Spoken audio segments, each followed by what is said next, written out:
What's up, everybody? Welcome to the House of Mario, the South Australian Nintendo podcast that is backed by 120 Power Star rating. I'm your host, Drew Agnew, and the doors to episode 150 are open. This week on the show, we're celebrating episode 150 with our friends on twitch.tv/iDruby and going through the news and doing a bit of a call-in show as well. So we're going to hear from a lot of people within the community. And joining me for all of that is my best mate, Bryce DeWitt. How you going, mate? I'm right here, mate. Yeah. Here we go. Yeah. After 3 false starts. Yeah, we got a false start. We weren't recording. You're like a 10-year-old mower that's been sitting in the rain. I am. And you know what? They are really annoying. Yeah. They are awful. Oh, absolutely. But are you one of those lawnmowers now where you hold in the handle and it just auto pushes itself? Are you one of them? No, absolutely. You're not that efficient? No way. We're a match made in heaven. That's fantastic. Yeah, isn't it great? It is. Absolutely. Like, what would I do? What would I do without coming onto the show each week, getting through an entire intro on twitch.tv, You gotta and you go, oh no, I no. haven't pressed the one button I actually really need to press to do a podcast. Yeah. It's all right. I forgive you. Thanks, man. I need the forgiveness.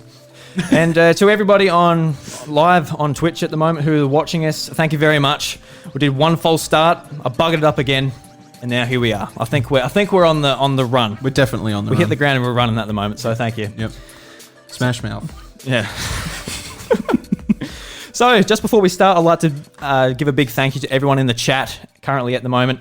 So, we'll go through it once again, Bryce. Mm-hmm. So, we got Luke, we got Delfino Durans, we got Defer. Defer's joined us. He did, yeah. He followed you too. Wow. I noticed while we were starting up. Wow, thank you, Defer. Yeah. We got Metadox, we got Dane Peavy, we got Delfino Durans, we got Buddy Watson, we got Conrad, who hit us with the very first Twitch Prime sub I've ever gotten, which is exciting.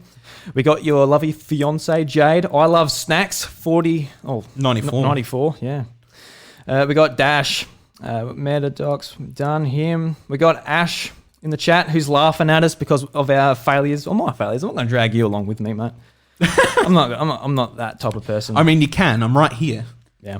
I could have noticed too, but I didn't. And at the very top, we got Soren. Thank you very much for joining us.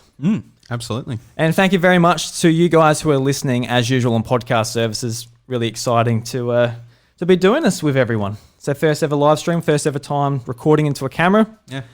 So, yeah. Yeah. So to start off, Bryce, we've had these drinks sitting here for a while. I'm getting thirsty. Yeah, they're looking a bit mellow now. Yeah. You know? The thing is, when you're doing 3 intros, it takes a bit out of you. Yeah. Right. Yeah. So... Oh, shit. Bang. just That's how you start a podcast. just like destroy everything. Just. I mean, I might have spilled a bit on your table. Oh, I missed Sam Hay as well. Sam Hayes joined us. Oh, yeah, live. that's right, yeah. Yeah, you did. How could you? Oh, I don't even know anymore, Bryce. I don't know. Might need a few of these. I was going to say, don't say that with that in your hand. Holy crap. Yeah, come on, let's have a drink. All right, no. Very nice. Yeah, definitely.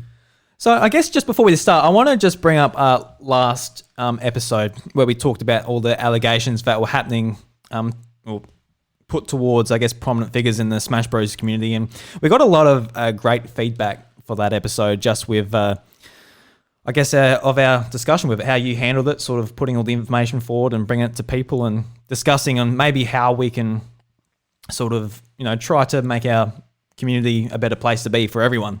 Yep. So thank you very much to that. And what I noticed is a lot of other sort of podcasters and content creators didn't really touch it, even other Nintendo podcasts. So I'm actually quite proud that we were able to sort of touch on that and bring that to people.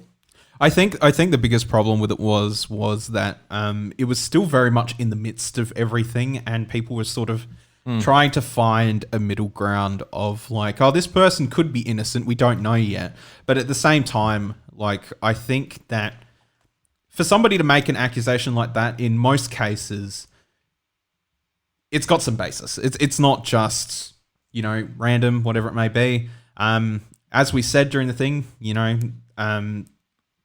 whether any of these are true remains to be seen for the most part, except for the people that like fully admitted to it. And I think that whole episode was more or less not about the fact that people did terrible things, but the fact that we need to sort of be more responsible within these communities. Like when we go to AvCon, you know, we're around the Smash community to somewhat degree and whatever it may be. It might not be the same community that sort of happens in like America where it's absolutely huge or anything like that. But if anything were to happen like that down here, it would get noticed very quickly. And I really doubt that it would happen here, whereas it sort of just managed to fly right under the radar in the US. Yeah.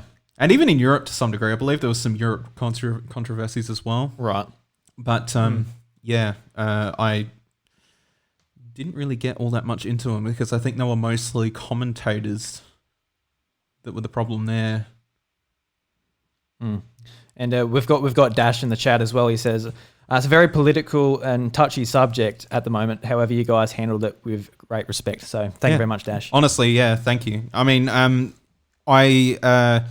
when I first posted it up to Drew, I'm like, all right, this is pretty much going to be next week's episode. I was like, I need to know my information before I go in and talk about it because I knew that I was probably going to be the person that ended up bringing it forward and talking about it.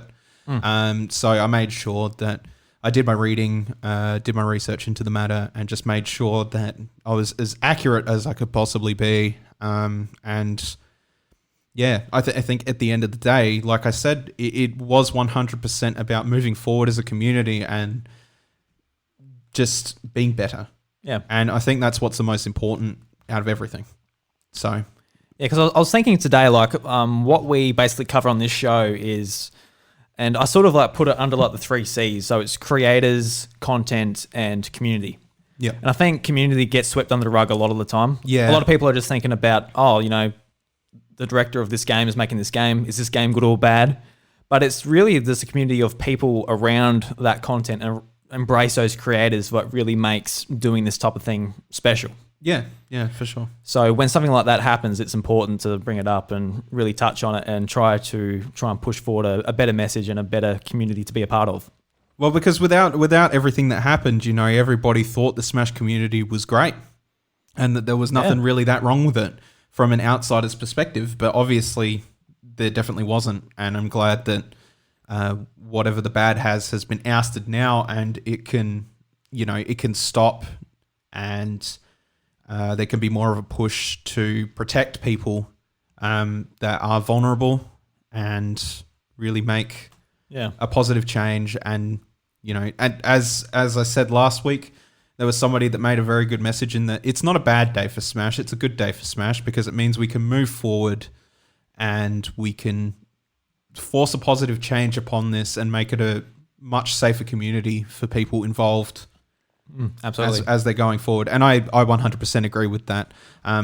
It's bad to hear about these things, but these things, they happened quite a while ago, and them getting ousted now is that triumph that brings it all back, and we can move forward and hopefully do some repairing. Yeah, absolutely.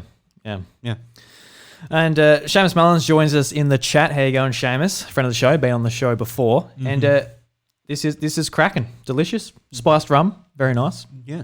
DJ's in the chat too. Yes, I saw DJ. He says, hey guys, happy 150.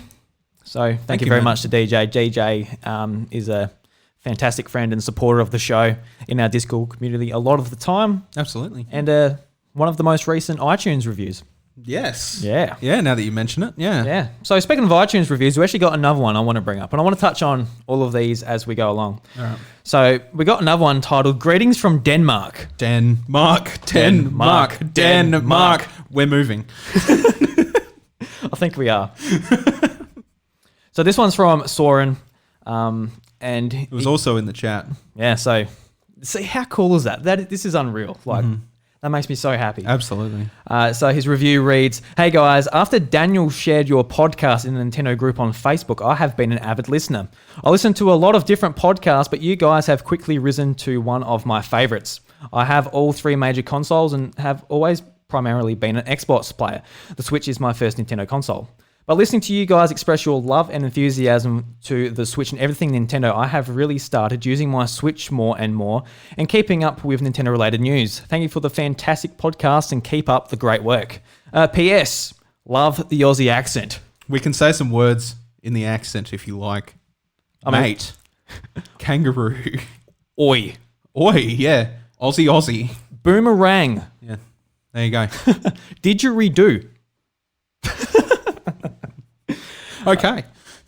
But seriously, Soren, thank you very much for that review. Absolutely. I sort of check Chartable quite often just to see if any more reviews are coming through. Yeah. And it's just really nice each time one comes through. I get actually excited.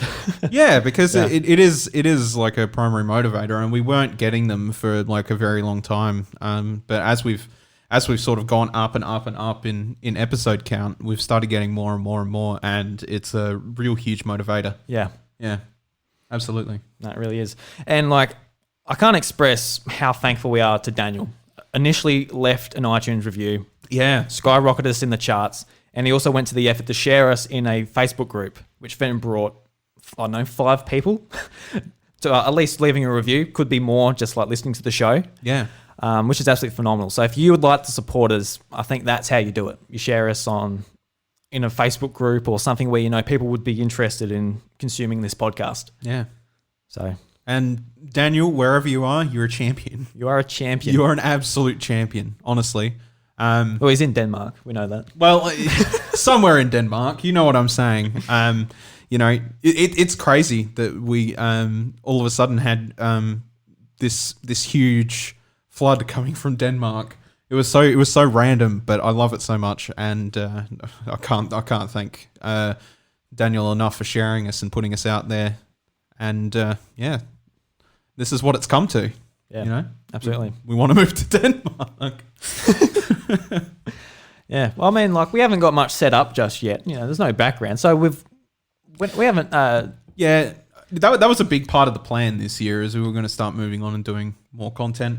But unfortunately, because of everything that's sort of gone on with the world ever since January, we haven't had a lot of choice. So yeah, I mean, it is coming in the future, but I just say that because we haven't set up yet, so we can move to Denmark. Well, that's true. Yeah, just put down the lights, just chuck them in the boot. Something to consider. Rent a flying car. A flying one. A flying car. Yeah, we get there quicker that way. We don't have to worry about commercial airlines. Like the one in Harry Potter. Yes. Jade would love that joke. I'm glad she's in the chat. So I guess, have you been sort of playing your Switch much this week? To be honest, I haven't. Except for Catherine. No. Yeah. So we'll hear your sort of impressions on Catherine. If anybody else wants to call in for this part of the show, just sort of to discuss maybe something they've been playing or something that's caught their eye on Switch. I think Dash should probably do that. I'll talk about Catherine with you. Oh, yeah. Yeah. It's my first time through Catherine. I'd imagine it'd have to be like his 4th. Or maybe more. Yeah. So I'd probably be underestimating you there, Dash. So if anybody in the chat wants to call into the show via the House of Mario Discord, or if you're friends with me on Facebook, just use Messenger or something. But yeah. I'd just like to point out that Soren actually said in the chat, "You are more than welcome. We have farms and bars." And I'll tell you what, that's our life, really. So that works for us. We're ready to go. I saw a tweet from Nintendo Australia. They said Catherine it's like love, betrayal, and sheep. And I'm gonna retweet it and say story of my life. Especially the sheep. So is Catherine pretty much like my story? Is it the story of Drew Agnew? Is that what's going on? Sure, if you want to obscure it a little bit. I don't have 3 Catherines in my life. I'm cheating on anyone. But there's a Catherine, and there's a Rin. Yeah. Well, Delphino Durance would like to call in, so let's take a call from Delphino. Yeah, I mean, whoever wants to talk about Catherine. Yeah, he said he hasn't played Catherine, but honestly, yeah, call in, dude. Let's go for it. Yeah, we don't really have we don't have a defined setup. So if you're hang on, we got the big old dash. We got a big old dash boy. Where's he gone? He disappeared. He did disappear. What a cheeky little boy. No, that's your fault, mate. Is it though? I clicked on him. You definitely did, and he's definitely connected. There he is. I can't. I am here. Yeah. Oh, Hello, Dash. How we going, mate? there he is. Good evening, boys. Congratulations on 150. Thank you, man. Thank you. Thank you. So I thought, you called the bat signal, and I was like, oh, Catherine, yeah, right. I saw that gif of you waving the game around, okay? All right. I was happy. Yeah. I got it in my hand. Yeah, for sure. And I mean, I was happy to get my hands on it as well because I've never played it. So, well, he's in lockdown, so he's got plenty of time to. yeah, that's Play. true. Oh, yeah. Yeah, you can go Another through all 5 13 endings on the Switch now. I know, right? Yeah. So Dash, Catherine, do you like it? Look, I think if anything, it might be one of those things where I'm in love again with the game, and it's fantastic. So, yeah. I mean, I've just really started getting into Atlas stuff as of like Persona 5. So I've been going back. I've been playing P4 Golden since it came out on Steam.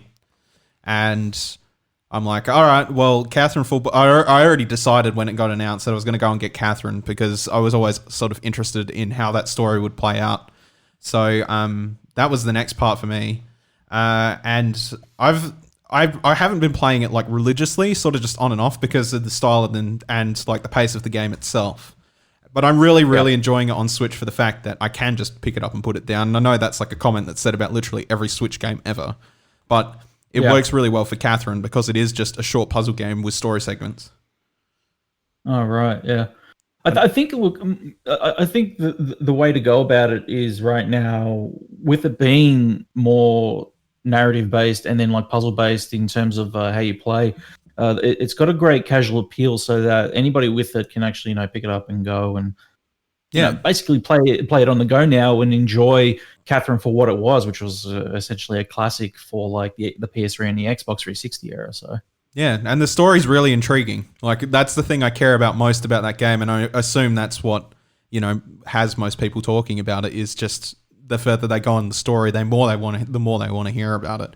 Because the puzzle segments are fun, and they're definitely challenging, but, there is that odd occasion where, especially on my first time through, I'm just like, God damn it, I can't push these blocks correctly, and I really can't figure out how to make it up to this one platform and also manage to get this stack of gold bars. What the hell am I doing?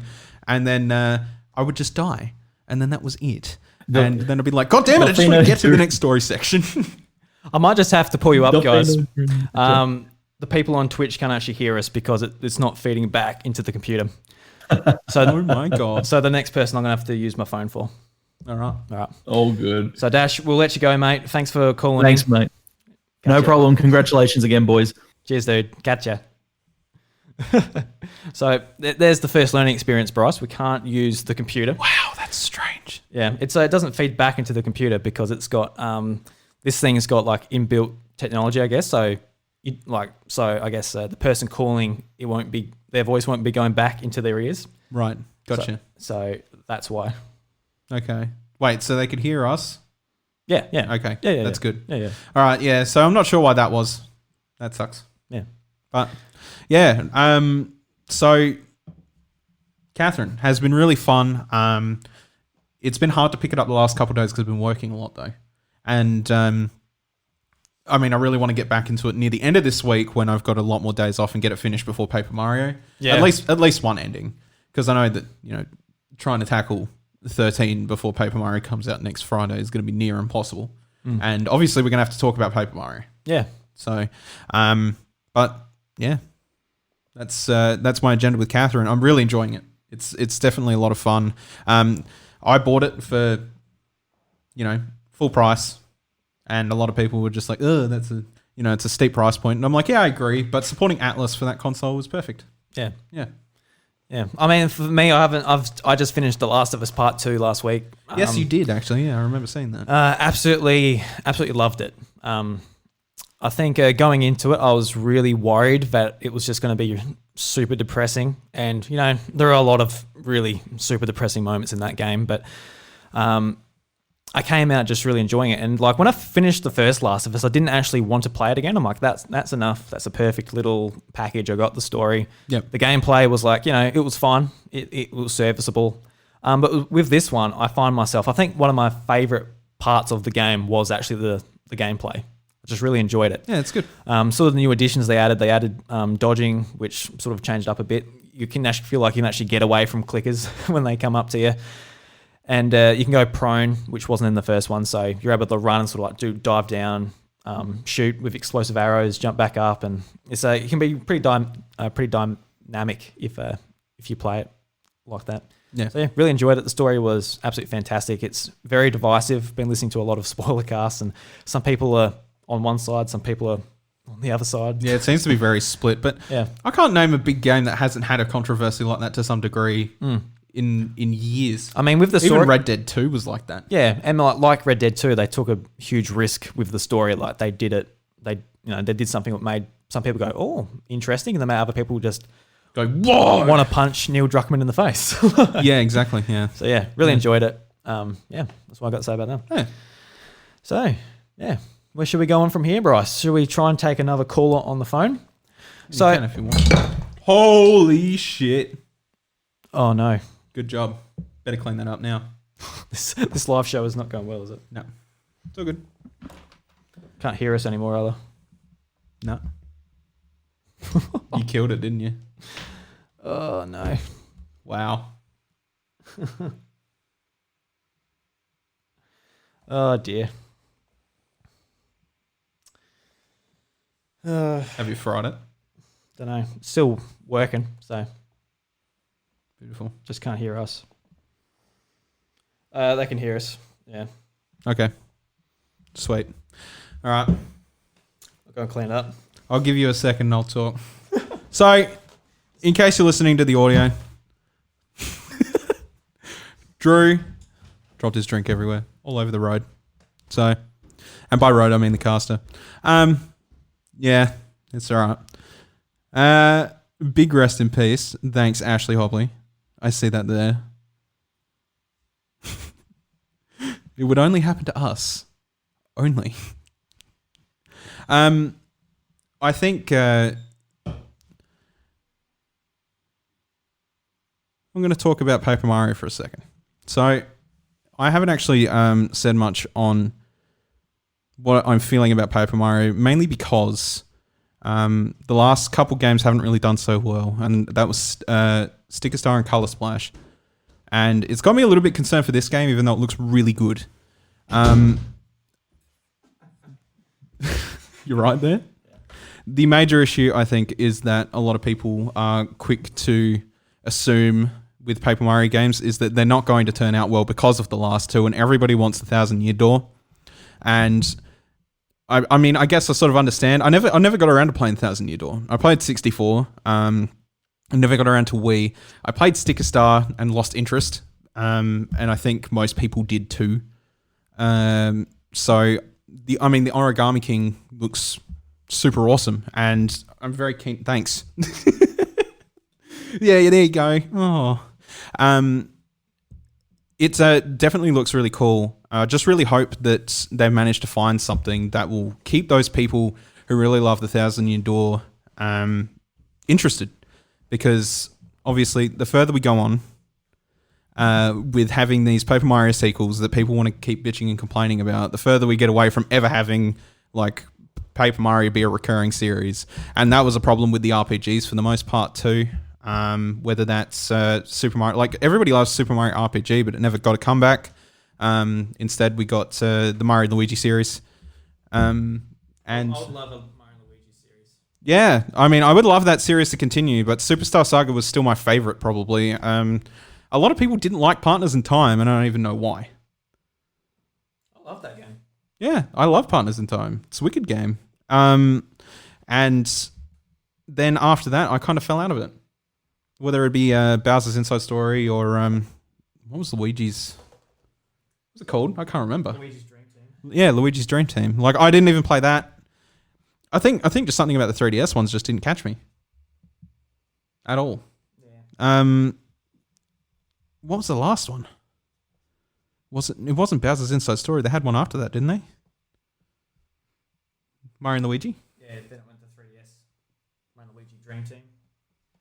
Oh, okay. Then Bowser's Inside Story, Luigi Dream Team, and then I swear they had it. Oh, they had Superstar Saga Remake. That's right. But I haven't played that either, and that's my favorite one. Yeah. Mainly because I think Superstar Saga did not have a great Superstar Saga Remake did not have a great reception. Yeah. As for Paper Mario, though. Yeah. I think he's back online now, ladies. What a fail. Holy shit. I don't know how you manage that. I'm going to be like on those Twitch fail fucking compilations You now. certainly Holy are. Shit. Submit him, guys. Don't. It's all right. I just talked about the Origami King. Yeah. I'm really looking forward to it. Yeah. Yeah, well, give us your opinion. You're back now, so... I mean, I haven't really looked much into it. They had that live stream this week, and I never actually looked at it. Yeah, I didn't tune into it either because I don't really want to know. So I don't really need to know. Yeah, that too. Yeah. Yeah. And then they had WayForward announce that they were doing a Bakugan game, which was a bit strange. Yeah, we're gonna talk about that a little bit later. It's in the news. Yeah. And we will. Yeah, for sure. Yeah. But Origami King, you're keen, you're excited. Are you worried about the past fails of the last few? Not really. I mean, it is a little bit disappointing that sort of like the leveling up and that isn't in this game. Yeah. But I think just like the battle mechanics and that look pretty fun, just with like the puzzles. Yeah. So I think that could be cool. Yeah. And like it might still be like really fun as long as it's sort of. I think the problem with the other two games is there was no sense of progression. Yeah. Because you're just like gathering stickers and stuff and. Your progression was the stickers. Yeah. Like it literally, you'd have to put down a bridge, and it would have to be a sticker, and that was the only way to get forward and go past things. And no matter what you did, everything was tied to a sticker. Yeah. Which, I mean, that's kind of why I fell out of it too. You know. Yeah. And Color Splash I never bothered with because it was pretty close to the Wii U's end, to the point where it was just like, yeah, I'm not going to bother. See, I usually have a drink on the podcast. Never spilt it. No. It's the first time for everything, and it had to be like right now. Yeah. You know? Well, I put a camera on. Of course. Yeah. It wouldn't be a live stream without a fail. No, it wouldn't. No. Never. Wouldn't be. At least the road's not broken. It's good. So, Bryce, let's jump into the news segment. Let's abandon this abortion. It's all right. I mean, the funniest thing is I don't think we've edited a podcast in forever. And now it almost feels like we have to edit this one. Yeah. To a degree. But we will. We'll see. Let's jump into some news. Yeah. Is that all? I fight for my friends! My body is still better. It'll happen every week. I don't care. No, I quite like it. So I guess the first bit of news is, and basically, a My Nintendo reward is a Super Smash Bros. Invitational stationery. And My Nintendo still exists. That is the news. That's the news. So this article comes from Books.net. And it reads, not happy with who Nintendo and Sakurai are bringing to Super Smash Bros. Ultimate. Now you can invite anyone you want with this Super Smash Bros. Stationary set. The set, which tweeted out by Japanese Smash Bros. Twitter, which has since been deleted, contains a number of Smash Bros. Themed pieces of paper, an envelope, and most importantly, a Smash Bros. Embossed wax seal. So I guess it's kind of cool. I'm not really into my stationery or anything. I can see this very much inspiring memes. Yeah. Meme videos of people being upset and then delivering it to their plushes or something. Yeah. And then crying and then having them executed by guillotine or some shit. You know, just something like that. Also, just real quick, Ash, thank you. What did Ash say? It was appreciated. I fight for my friends. He said getting to see Bryce say that live was the best. It was the best. I do it every week now. Every week. It'll never change. Never. Never. I guess moving on from that, this is this was weird how it was sort of hyped up. So Bakugan Champions for Vestoria is coming to Nintendo Switch this November. And I guess it was originally teased, so there was a Treehouse Live presentation for Paper Mario, and they also said that WayForward are going to have some exciting news. Yeah, be presenting a brand new game, and everyone sort of like went awry, just like, oh my god, are they going to be making a Metroid game? Are they going to be doing this? And Nintendo actually came out and said, hey, it's a third-party franchise. It's not ours. Calm down. So then people are like, oh, what about Castlevania? What about Mega Man? Oh my god! And it's Bakugan. Bakugan. Yeah, and it's just. I didn't know Bakugan was still a thing. Yeah, I didn't either. Is the anime still ongoing? I don't even know. Yeah, I don't know. It'd have to be. Oh, well, maybe the manga still happens. I don't know. The last time I heard about Bakugan had to have been about 7 years ago. Yeah.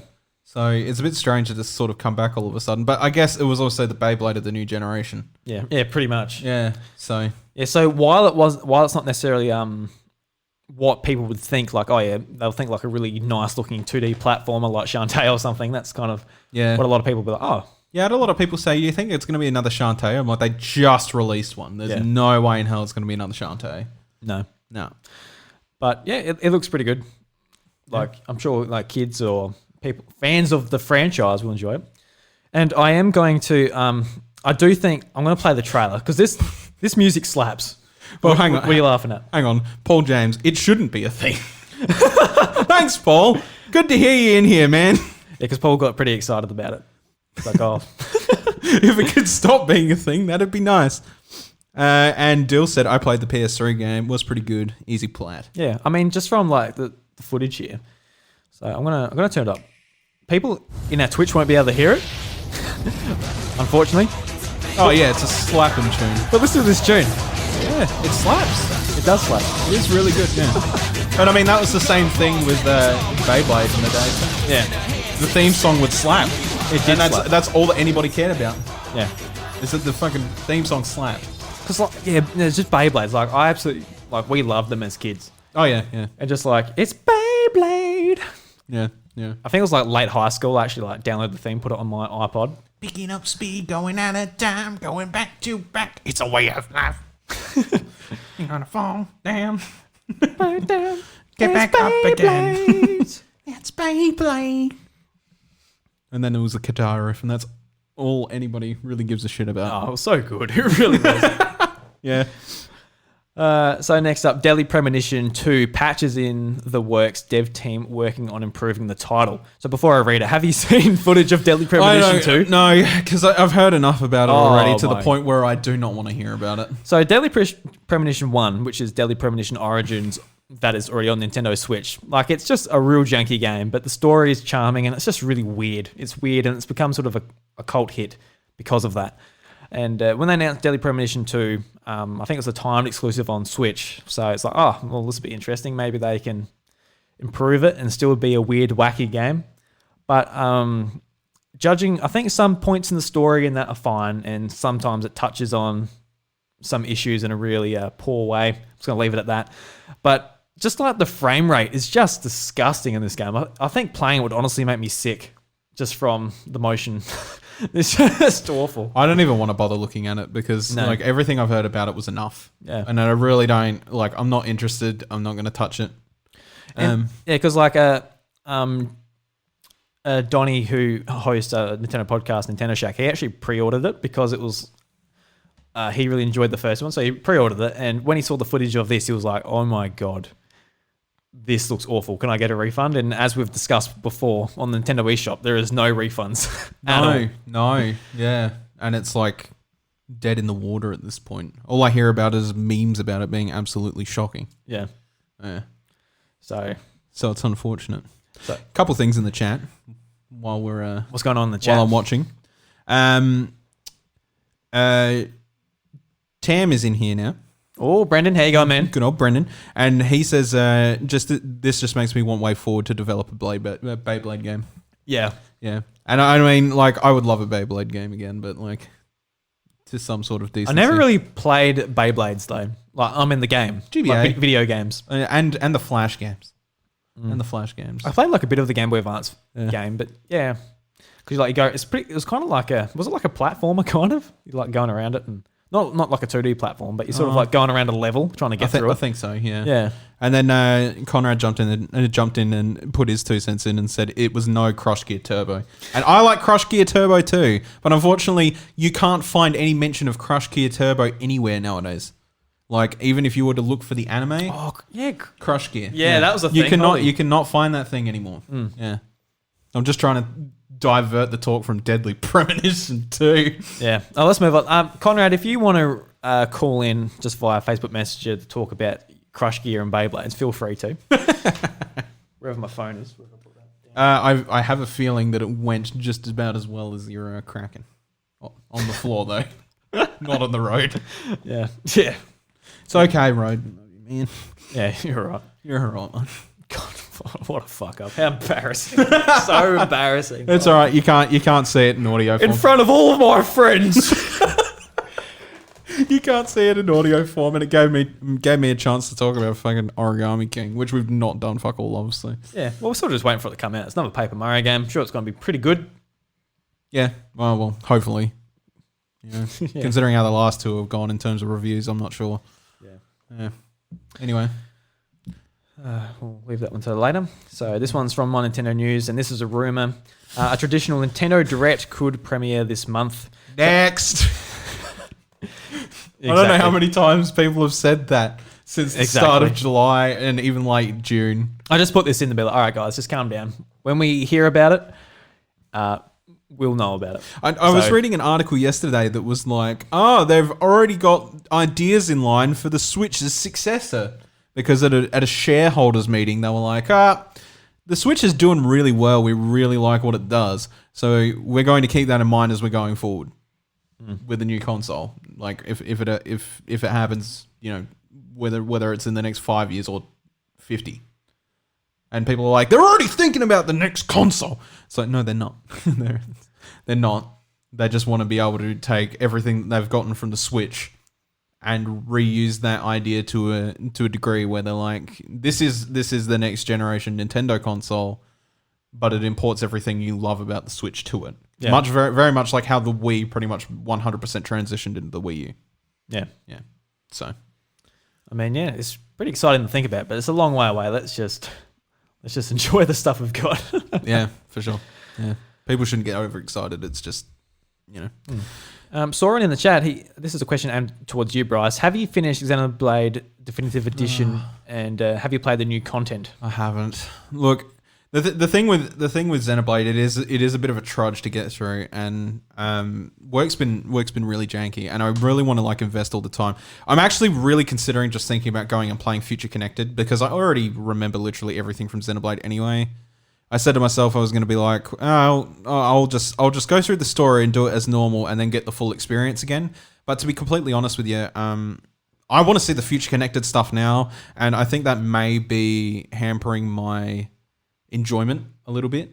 It's because that new content is more appealing to me right now because it's right in front of my nose. You can jump into it whenever you want though, can't you? Yeah, but that's the problem, I feel. I feel like if there's any one real complaint I had about this game, it should have been that they should have left that at the end as an enticement. Not that I don't want to play through Xenoblade Chronicles again, but with having that sitting right in front of my nose the whole time, knowing that I could just select it from the menu and see a whole bunch of new shit, it's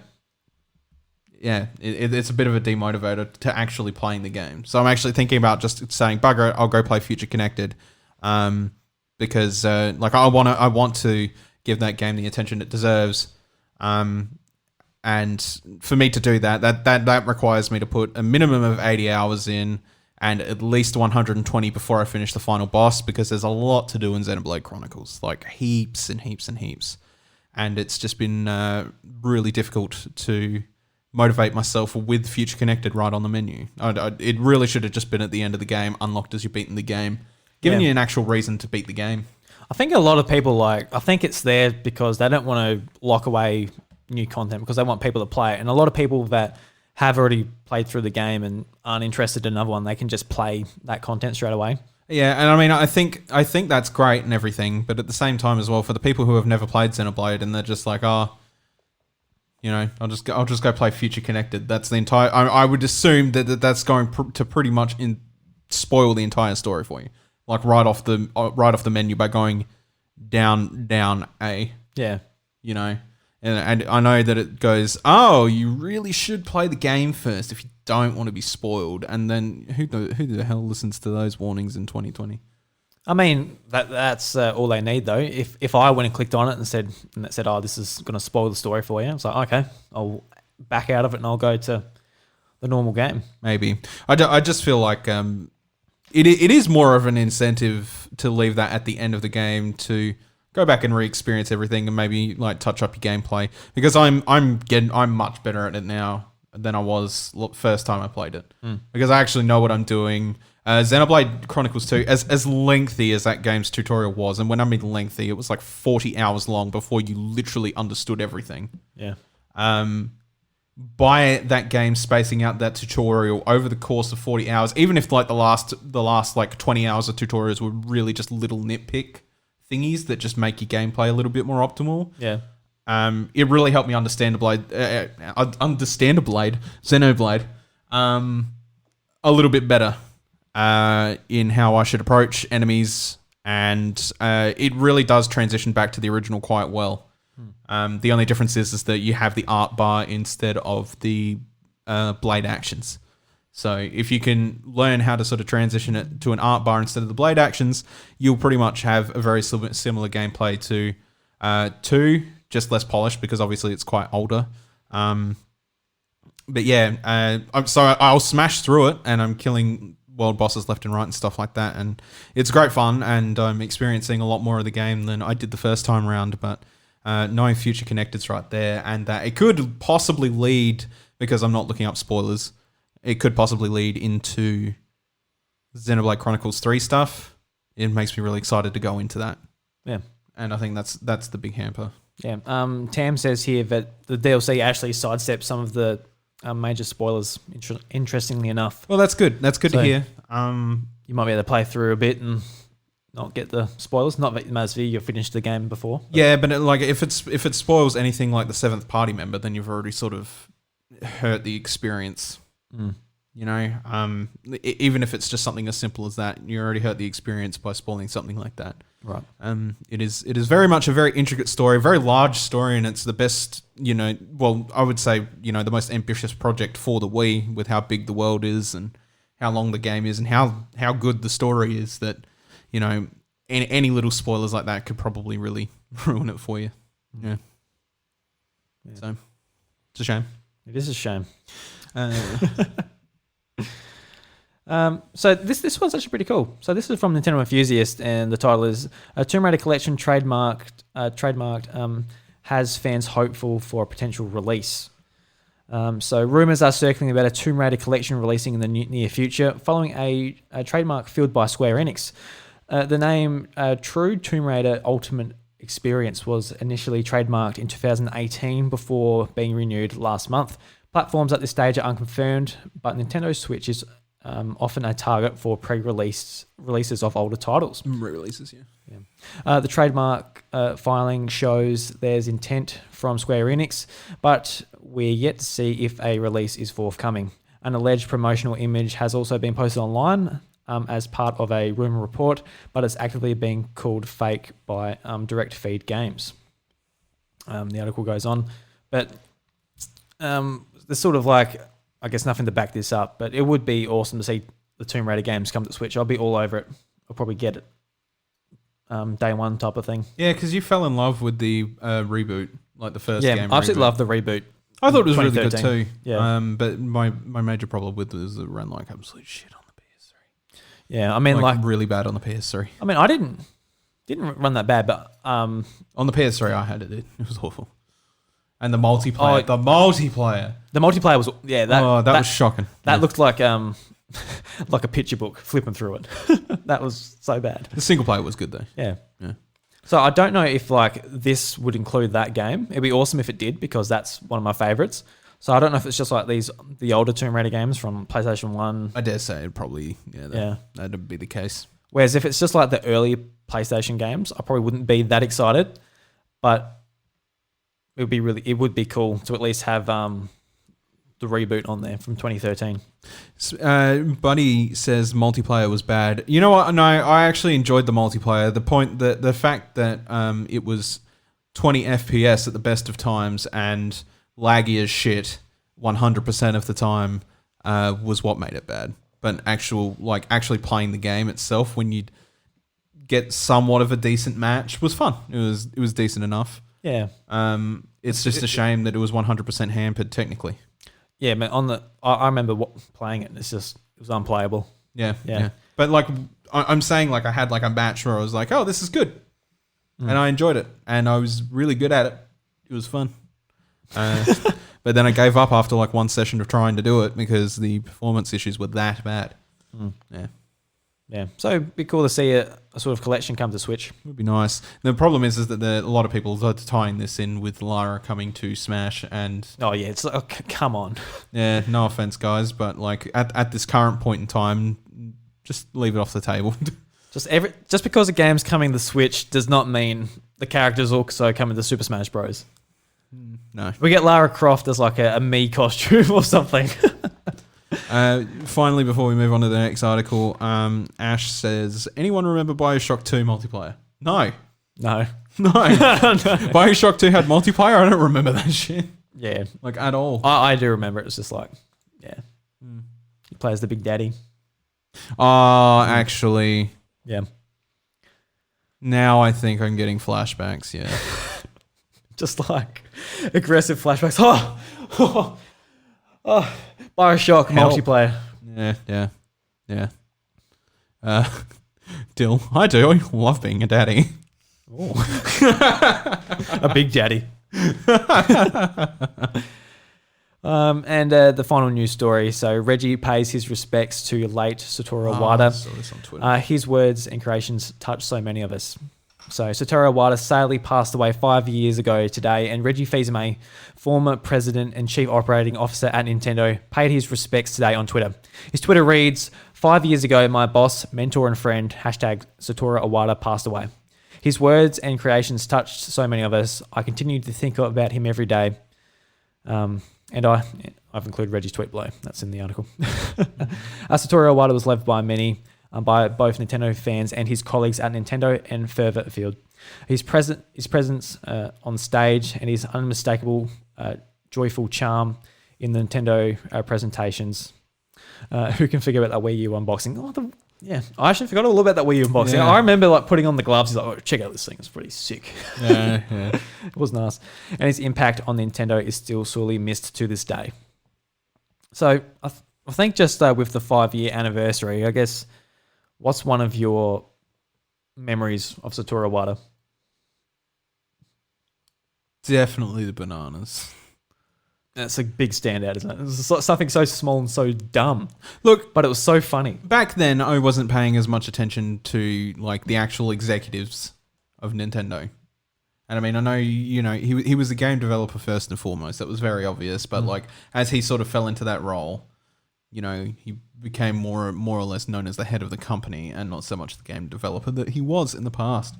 And so, you know, everybody knew Shigeru and other personalities like that there. But he didn't really stand out until he started doing these direct style things. And it turned into directs, Iwata Asks, and Yeah, Iwata Asks was fantastic. it was brilliant. And you know what? He had an absolutely huge passion for games. I still remember checking Facebook or something, and an article come up the morning that it had been announced he passed away. I was like, holy crap! Yeah. That man, between him, Shiggy, and Reggie, like the few last years before he passed away, they were known as like the big three people at Nintendo. You know, They're our boys. they were everybody's boys technically. Yeah. You know, Absolutely. they had the Smash 4 thing with Reggie and Iwata. Reggie and Iwata. Oh, that was... Holy damn. We were just like, our jaw hit the ground. Yeah. Because, like, I think it was like I'm pretty sure we actually sat down at one point. Like, wouldn't it be awesome if like they did a Smash trailer where it's like Reggie and Iwata like fighting each other? Then like one of them's in Smash. Yeah. And they did just that. They did exactly It was that. amazing. Yeah. Oh, see that is okay. That is my favorite memory. It's just like it's not even like the amazing products and games and It's just hilarious. all that. It's just like just like some of the amazing stuff they did in Nintendo Directs. So I miss that so much with Nintendo Directs. Yeah. Absolutely fantastic. Like how much fun they were. Now they're just like lists and here we go. Here it is. Yeah. I miss that so much. And look, it's fine if they want to do that. For now, because I know that now that Reggie's gone and Iwata's passed away, and Shigeru is like, I've sort of lost my drive to do it. It seems, and he's too busy working on other things, and it does feel like it's become more of a faceless corporation again. Maybe not to the same level. I feel like they're still trying to keep up personal appearances with Nintendo Treehouse and stuff like that. And I think that's good. But I know that in an interview with the current president of Nintendo Japan, he was like, we're sort of thinking about moving away from that type of thing and whatever. And I think that's a real shame because, every company's doing that right now. Anybody that had a personality on their head is pretty much doing it right now. And the only person that does still stick with it is Phil Spencer.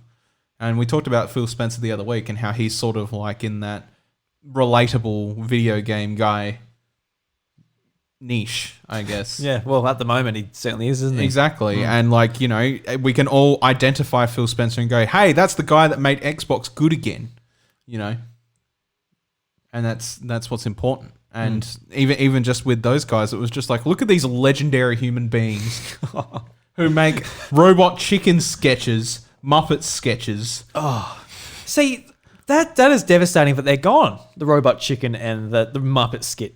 Every E3 was just like, all right, here's some fucking ridiculous presentation we only get from Devolver Digital now. Yeah, it wasn't it wasn't that crazy. It wasn't that crazy. They weren't literally killing their spokesman and like doing that type of stuff. Oh God! Because with Devolver Digital, it's kind of like they. You don't even know what games they're showing. They're just watching something. That one where they had that woman come out on the stage, and by the end of it, everybody was like bathed in blood, and they're like chanting some demonic ritual. And you're like, Devolver, calm down. It's like, what 2D platformer am I watching at the moment? So I don't know if there is a game here. I think they're just trying to say something about the video game industry being kind of robotic. I think that's all they're saying. I don't know if they're trying to push products to me or not. Carnivorous, in fact. Holy crap. Yeah. And I guess Nintendo's was a lot more family friendly in many ways, but many people can sort of pick out, where's Mother 3? Yeah. Everybody hears that and then remembers that Robot Chicken, the Robot Chicken thing. And it doesn't matter whether it was, the Muppets or whether it was Robot Chicken stuff or whether it was just Iwata sitting at his desk. When he's been involved in these things, he's been very much identifiable as, just as much as Mr. Nintendo as Reggie, I suppose. Yeah. Even in the Western market, everybody appreciated and respected Iwata to humongous levels. I just laughed before because Dylan in the chat said Kevin Butler is the original OG. So Kevin Butler, he was basically like a fake character or fake spokesman for PlayStation back in the PlayStation 3 days. Yeah. And he eventually got fired because he was in like a tire commercial for the Nintendo Wii. I think the Wii was something that was free with your tires or something. I'm not quite sure. I can't remember exactly, but he got fired because of that. And a lot of people thought he was like a real person, like an executive there. He was just an actor, like a completely fake person. It's just amazing. And Dylan, he's trolling in the chat here. He's just like, wait, he wasn't? He wasn't real? That's amazing. Well, so I reckon, Bryce, we're going to move on to Reggie's Rec Room. Reggie's got good phone reception in there, so we're going to do some call-ins now. All right. So we'll start off. I'll try and call Seamus, see what he's up to. I'll try and call him. And guys, if you want to call into the show, use our Discord. Say in the Twitch chat whether you want to come in, and we'll give you a call. Yeah, to just make it easier. Yeah, we'll give you guys a call. So I'll call Seamus. If he's too busy, just Seamus, don't answer if you are listening. If you're not, well, Oh, thanks, Seamus. Yeah, thanks, Seamus. Damn. So let's go to the Reggie's Rec Room. Oh, yeah. Hi, Nintendo fans. Reggie here. Thank you for your never-ending support, Such a nice man. for giving me a mushroom kingdom full of incredible memories that I will never forget. Ever. Drew's not allowed to drink. No, I'm not allowed to drink. I've been banned. He's banned. We had to call a taxi for him already, Reggie. Yeah. Oh, dear. You're going to talk, Reggie? Like, we gave you a mobile phone so you could talk to us. So I'm Reggie. we're going to try and ring Seamus. See what he's up to. Oh, my God. Yeah. If he doesn't answer, it's all fine. We've got other people in the chat. Hello. I mean- Hello, Mr. Drew. He's there. Hello, Seamus. How you going, man? You're live on the House of Mario. How you going, mate? Oh, thank you. Thank you for the call. Hey, Drew. Hey, Bryce. Hey, what's going on, man? Not much. I was just watching this cool stream on Twitch with these two guys, South Aussies, who did this Nintendo podcast. Oh, disgusting. It's all right. Sounds awful. Did you catch the start of it when Drew almost destroyed it entirely? I did. I did see that, Drew. No! Like I said, you can't see it in audio form, just cut it out. It's fine. It's fine. Yeah. Just delete the VOD, cut it out. The people who experience the live stream are experiencing it now. Yeah. It's a true treasured moment of the House of Mario history. Yeah. It's quite frustrating because usually we have a drink and I've never knocked it over, let alone And usually it goes on on the without a equipment. hitch. Yeah, usually it goes on off without a hitch. But you know what? I tell you what, it's the camera that does it. It's the camera. 100% the camera that It's does the camera's fault. it. Yeah, it's 100% the camera's Should fault. just turn it off. They just talk. Yeah. Fuck you, camera. Oh, So, Seamus, how you been, man? I haven't talked to you in a month or so since you last been down here. So, I know. Yeah, we've been messaging about a certain PlayStation exclusive we have been, yeah. in recent weeks, which has been good. And unfortunately, I haven't been playing as much Switch as I'd like because of it. I'm feeling quite guilty. I haven't been to my Animal Crossing town in what feels like a month. I don't think it's been quite that long. Yeah, I'm the same way. Yeah. I've killed my So villagers. I've been meaning to get back into that. Yeah, do they die? Are you meant to beat them? Is it a Tamagotchi kind of thing?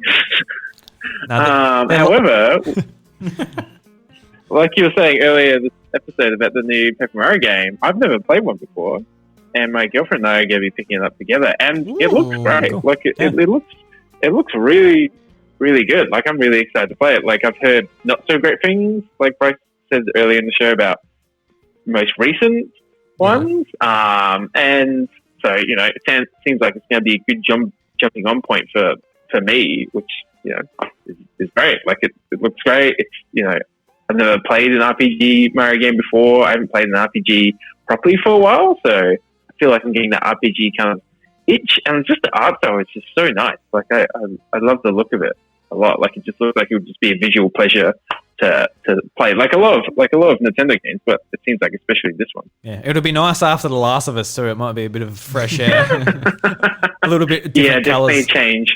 Yeah, much more vivid, not just drab, wet Seattle. yeah. Yeah, very true. I mean, just personally, I'm looking forward to just going around and checking like every corner and peeling back stuff and getting the collectibles. I'm sort of just looking forward to that. I'm not even thinking about, I guess, the battling and all of that stuff. I'm just looking forward to the exploration.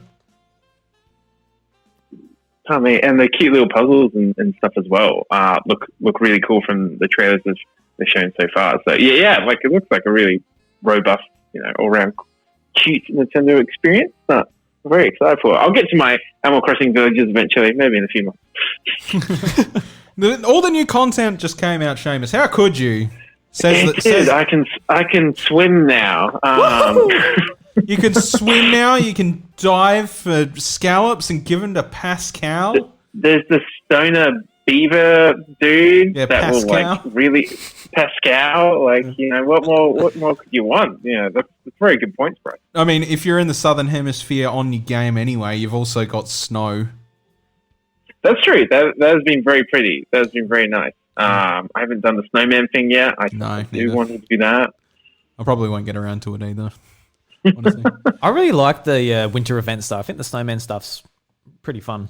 Maybe, but it feels It's kind of cute, awkward and yeah. offset because it's I mean, it is our actual winter, but because it's not Christmas, it's like it's strange. It is strange because usually in Animal Crossing, obviously we can't change to the southern hemisphere. So usually when it is snowing, it's got the Christmas lights up at the same time. But just without the lights, it's weird. Yeah. Yeah, it's kind of like our sort of Christmas time in general is weird because it's just real hot and sunny and like the lights and all of that don't stand out until like 10 o'clock at night. Wait for there to be kangaroo reindeer decorations in summer. It'll There happen. better be. It'll happen. You have 6 white boomers playing in the background. God damn. So Seamus, Bryce actually brought up this question before, like what questions do we ask a lot of the people calling in? And I guess the question was, if you could get rid of one Nintendo console, what would it be? And if you say the Wii U, what's another one? Out of the main lines, not the handhelds. Out of the main lines, not the handhelds. Because it's going to be pretty obvious, I think. I don't know. I actually don't think I would pick the Wii U. To put in the Wii U's defense, I think it was the precursor to what the Switch is, and what led to what the great, awesome, best console ever made is the Switch that we have now. So, they needed to stumble in order to get to greatness where they are now. So, it's all part of the journey for Nintendo. So I wouldn't, Wii U wasn't good. Like, I'm not going to argue it was good, but it has its place in gaming history. A console I wouldn't want though, I played PlayStation consoles more growing up, so I don't have a huge affinity for many of the old Nintendo consoles really. So I'm probably not the best person to ask.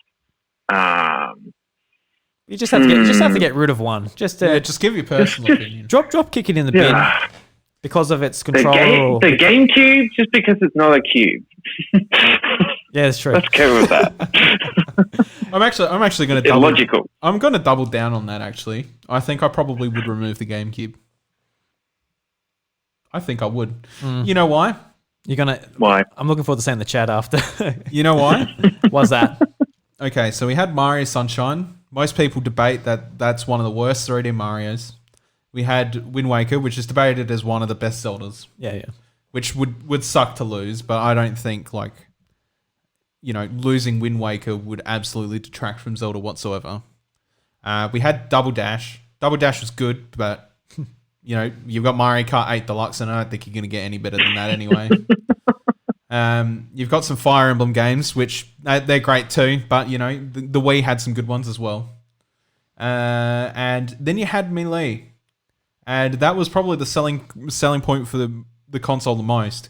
And if you could remove Melee from existence, just stop people fucking playing it at Evo, I would do it. I respect that opinion on so many levels, bro. Well, I'm sick of Melee, and I think most of the community, for the most part, I think it was like a couple of years ago, where people would just get absolutely irritated because you'd have people playing Brawl competitively, and all you could hear in the background was Melee people screaming their lungs off at the Melee screens. But we're so sophisticated over here playing Super Smash Brothers Brawl, and here you are being so loud and rowdy in the background. I tell you what, you Melee players are just plain awful. Don't clip that and send it to anyone who loves Melee. Now listen. I didn't mean that.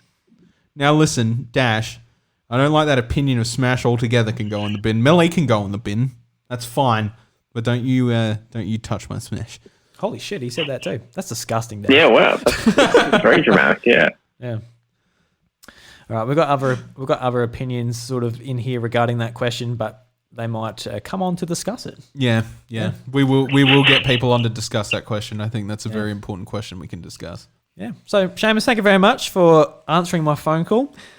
No worries. Thank you so much for calling and letting me be part of this, big anniversary for you guys. And let me just say congrats, 150 episodes. That's quite a bit. You guys have been doing it for a couple of years now, and I think that's fantastic. It's been an awesome creative avenue for you both, and I think you've really been able to show your personalities and make, some really unique content and a really awesome Nintendo podcast that stands out from the mass of them that are out there. So I think that deserves a lot of praise. So yeah, congrats, and looking forward to the 200th and 250th and 1,000th. You know, just If we get and that far. dominating of Scandinavia. Yeah. Thank you, man. Yeah, really. thanks, dude. I'll see you next time you're in town, dude. Yeah. All right. Bye. See ya. All right. What a very nice man. He is a lovely man. Love that Seamus Mullins. Yeah. You know, he used to run a radio show. He did. Yeah. Yeah. Yeah. I know you know that. A because real you ra- were on it. Yeah, a real radio show. Yeah, real radio show. Not a fake one like Yeah. us. They're not taking bloody Krakens and spilling over his gear. We're Right. fake. Radio I don't Island. even wear glasses. Yes, I do. I can't fucking see a thing. All right, so who else would like to come on? We'll give you a call. Yeah, if anybody wants to come, put your hands up. I'm actually interested that somebody said GameCube straight up, because you know, at the time it was, for me, it was like either NES Yep. or GameCube, I think, and I think GameCube is actually probably more logical. So that's a surprise. I saw some people were putting their opinions for the handhelds down there. Do handhelds count in this conversation, or? I'm saying mainline consoles mainly because you could remove a lot of handhelds from Nintendo's library, and honestly, it would make a huge difference. Like, you could remove the Game Boy Pocket or Game Boy Color pretty easily, because either one can interchange on most of their games. And then you've got the GBA SP, which again wouldn't matter a hell of a lot. Then you got DS, DSi. That wouldn't matter a hell of a lot. Then you've got 3DS. That wouldn't matter a hell of a lot, because at the end of the day, they all play a huge sub-selection of games. I think what I was more aiming for with the question is the fact that the only real backwards compatible... Sorry, we've got Delfino Durans on the House of Mario. How you going, dude? Connection's struggling, apparently. Discord's doing its thing again. It is. Can you hear us, dude? Yes, I can. Hello, how you going? Oh, I'm doing all right. I had to wake up real early to watch the stream. It's about 6:30 my time. Wow, yeah, very much appreciated. That is really awesome. It's all right. You've been here the whole time. We have patience. Just like we had to have patience with Drew. Yeah, oh my God, I need patience for myself. I have no patience for myself. It's all right. You'll never live it down in some ways. No. It was a pretty bad blunder. Oh my God, it was shocking, wasn't it? So yeah, episode 200, people gone back. All right, don't ruin your new mixer. Just don't do it. Dash, I'll get back to you on that later. That question he asked in the chat. Okay. Okay. Sorry, I just had to let him know that. So Delfino, I guess if you could get rid of one Nintendo console, what would it be? Is that Discord struggling again? Oh boy, is that Discord struggling again? That is Discord struggling again. It's all right. Discord's been absolute terrible lately. Did it work? Are you still there? I don't know. Yes, I am. I don't know what happened. Yeah, it's not your fault. Discord's been having problems the past few days, I've noticed. So, Alrighty. Yeah. Well, I have a pretty hot take. If I had to get rid of one console, I'd say it's the N64. I know a lot of people just adore it. I'm sorry, but I know people just adore it. I know it was like their childhood, but personally, I never grew up on the N64 games, and I feel like a lot of them are very overblown in what they do. I've tried to go back to, Mario 64. I've tried to play Ocarina of Time, but they're just too janky for me. Like, I don't know. They're just a bit too awkward. Yeah. I can respect that. Yeah. I mean, that's the thing. I remember in high school, like, I played Mario 64 when I was young enough, and Keep it active. yeah, I absolutely love just the art style. Like, I know it looks like super janky, but I love it. And then spoilers. Yeah. I guess spoilers for Mario Odyssey, when you can get the Mario 64 Mario skin for Mario once you finish the game. That was nostalgia. I was blown away. I was like, holy shit, I'm never getting rid of this. Yeah. Oh, yeah. So Oh, yeah. The nostalgia is Yeah. huge. And like a friend of mine, I was saying to him, like, you need to play Mario 64. It's like one of the best Mario games ever made. And he went to it. And I guess just with going to it in, I guess, the 2015 or whenever it was just too hard to do the camera controls and everything looked blurry and it was just sort of hard to pick up. And I can sort of get around that for games that I missed when I was a kid. And going back to them now, it's just really hard to sort of pick up some 3D retro games. Oh, totally. Especially with their controls. Like, I don't understand that N64 controller. It's so janky. Like, there's 3 places you gotta hold, and you got 2 hands. Like, oh, do I need a third hand? Come on. Yeah. The 64 has some of my favorite games of all time. But I can tell you now, I've been through 4 of those controllers when I was a kid. And not only are they janky, but their control sticks sucked ass, and we learned to live with it when they were holding over to the side constantly. Like, if you think Joy-Con drift was bad now, holy hell, nobody ever played a Nintendo 64 in 2020.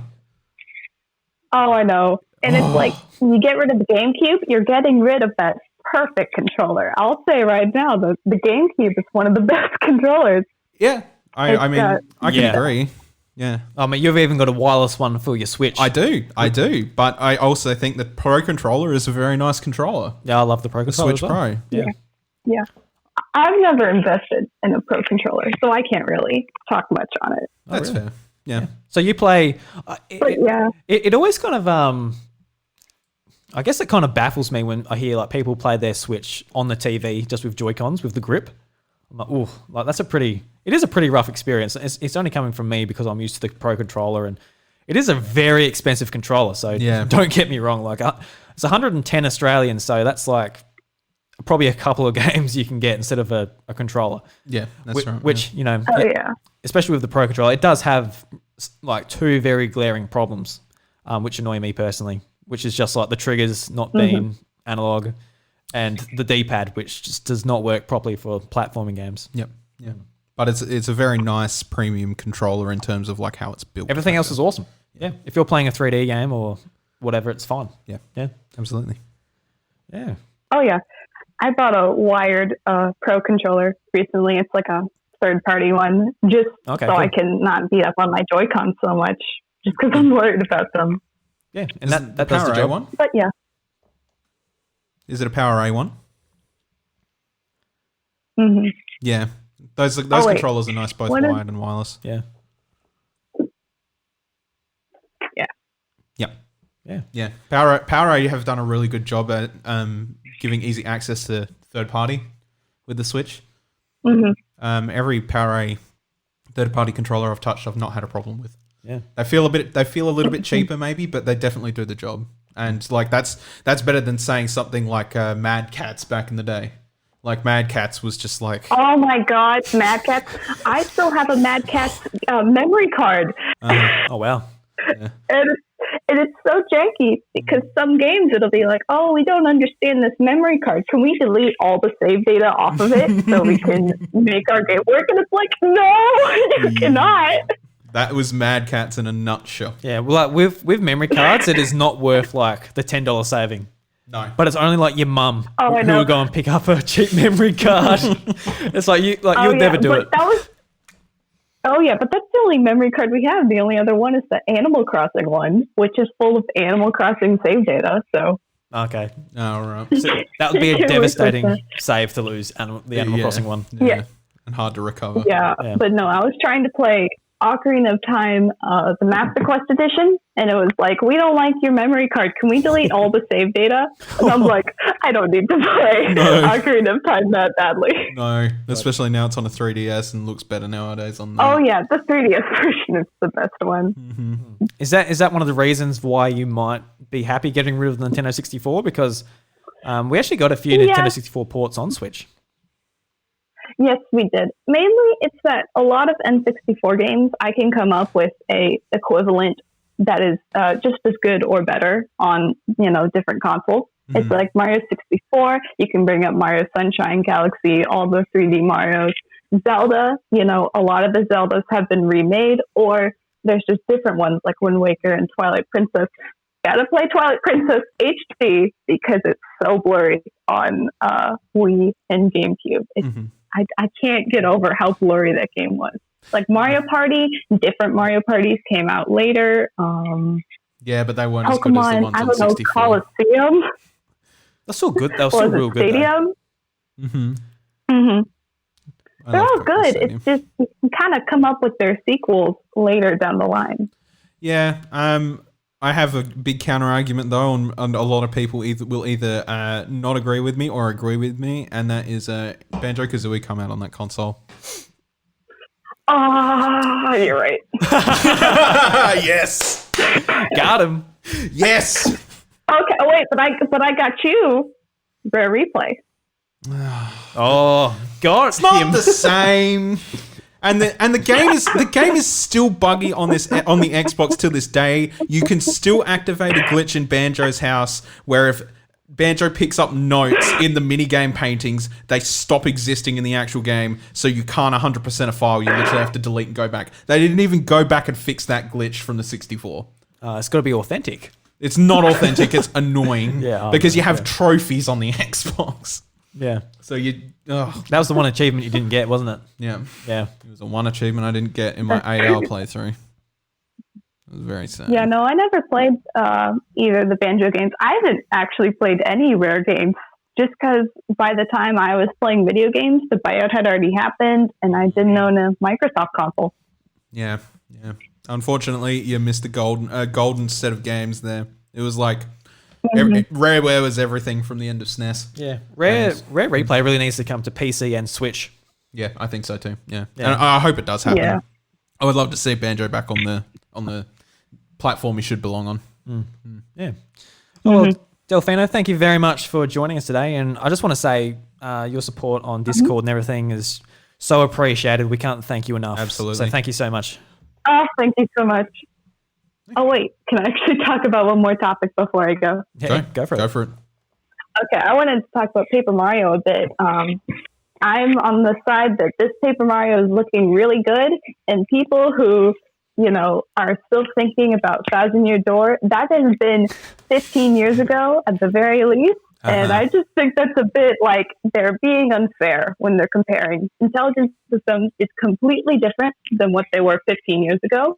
There's new people. There's different, people working on the game. I think if they still have the mentality that it's going to be like previous Paper, that's just the wrong way to go about it. Yeah. And if that's the case, you should look to other games to satisfy that need. Like Bugtails, if you read the old Paper Mario itch, you want to play that one or whatever else. And I don't think Paper Mario is in danger of going out because right now it's really the only Mario RPGs. Sadly, and so sadly, Alpha Dream had gone bankrupt, and they were the only other one. So I think Paper Mario is a safe. It'll keep going just because it's the really only one. I really hope Paper Mario and Luigi comes back though, because Alpha Dream at the very end was like, at the very end it was just they weren't selling a lot, but the content they were producing was really good. Like nobody bought the Bowser's Inside Story remake, but if you did buy it, it was great. It was pretty good. Yeah, it was. And the content they added, like they added a story for Junior. It actually makes you like Junior as opposed to other games. Yeah. But the big problem is that Bowser's Inside Story was barely 10 that year. It did not need a remake. It looks the best. Yeah, the original game, I feel actually looks better than the remake because the remake was like that sort of 3D style. It is very much opinion whether the remake will look better or not. Like with Superstar Saga, you could say it definitively looks better, but again, there's just charms that are lost. And I mean, Partners in Time could have used the remake more because that game has really bad controls. It's not until you play it, but it's like there's a bajillion bro commands. They're all hidden somewhere. You have 4 buttons to worry about. The controls in that game aren't great. And that's like the main thing that's holding it back. That and it's kind of long. But yeah, it's long and the controls are really hard to remember at times. I think that game so a remake would have helped. I think that game was sort of made with the intention that people played Superstar Saga first.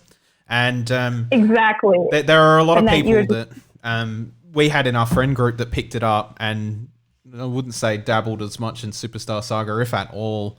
And I mean, we were just dedicated to play it because it was a good Mario RPG at its core. It just had some glaring problems, and I think aside from that, it was definitely a really good game. Yeah, it is. It's not a bad game. I think people are easy to be like, oh, it's bad, but it's the least best in the way that a lot of great games are least best.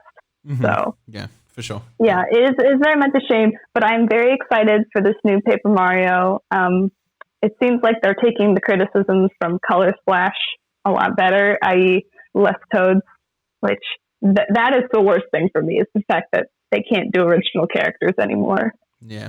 Like, come on, just make some unique looking Toads. I'd say it's not that hard, but what do I know?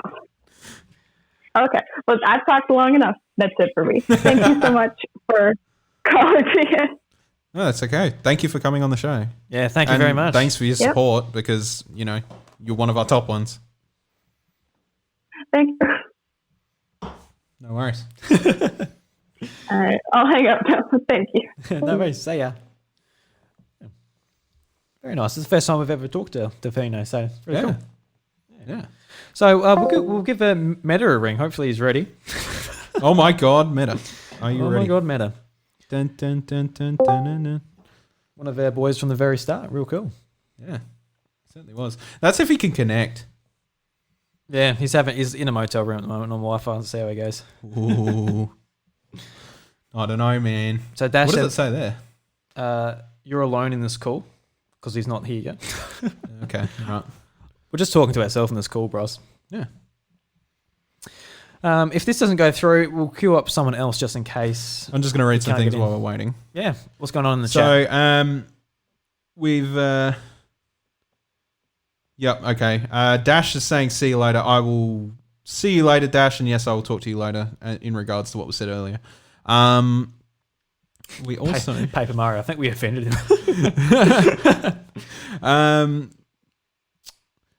Dash said something. I would love to say something about this, but I can't, so I'm not going to touch that because I don't know what he knows. So we got Luke. He'll be able to talk at the moment. So Luke, we are ringing you, my friend. Yep, cool. All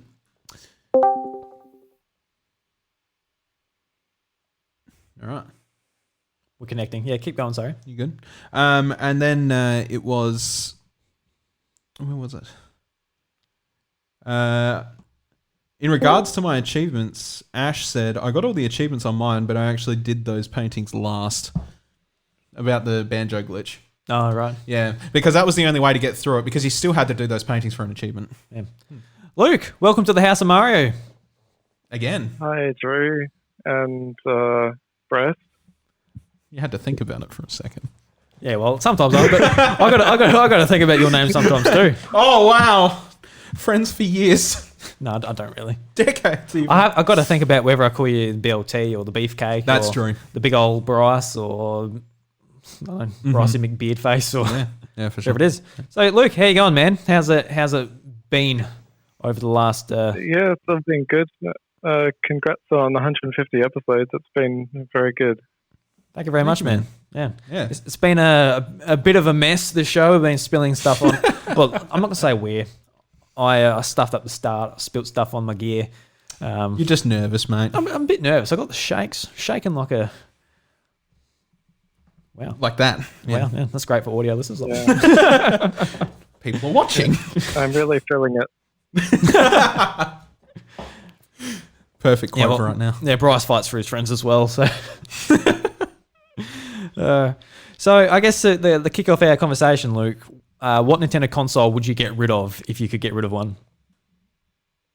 Well, I was thinking about this when you were talking to the other guests, but I think I would say the Wii. Even though it did make Nintendo a ton of money, I think they kind of learnt the wrong lessons from it, like with all the casual stuff, and then they made the Wii U, which was a big flop.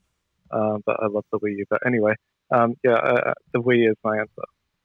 Yeah, like from just the library of games, obviously you got the Galaxy games, Twilight Princess, Skyward Sword, like you got the big ones, and I do agree that it did set Nintendo off on, I guess, the wrong track to the Wii U and gave them, I guess, a false sense of security.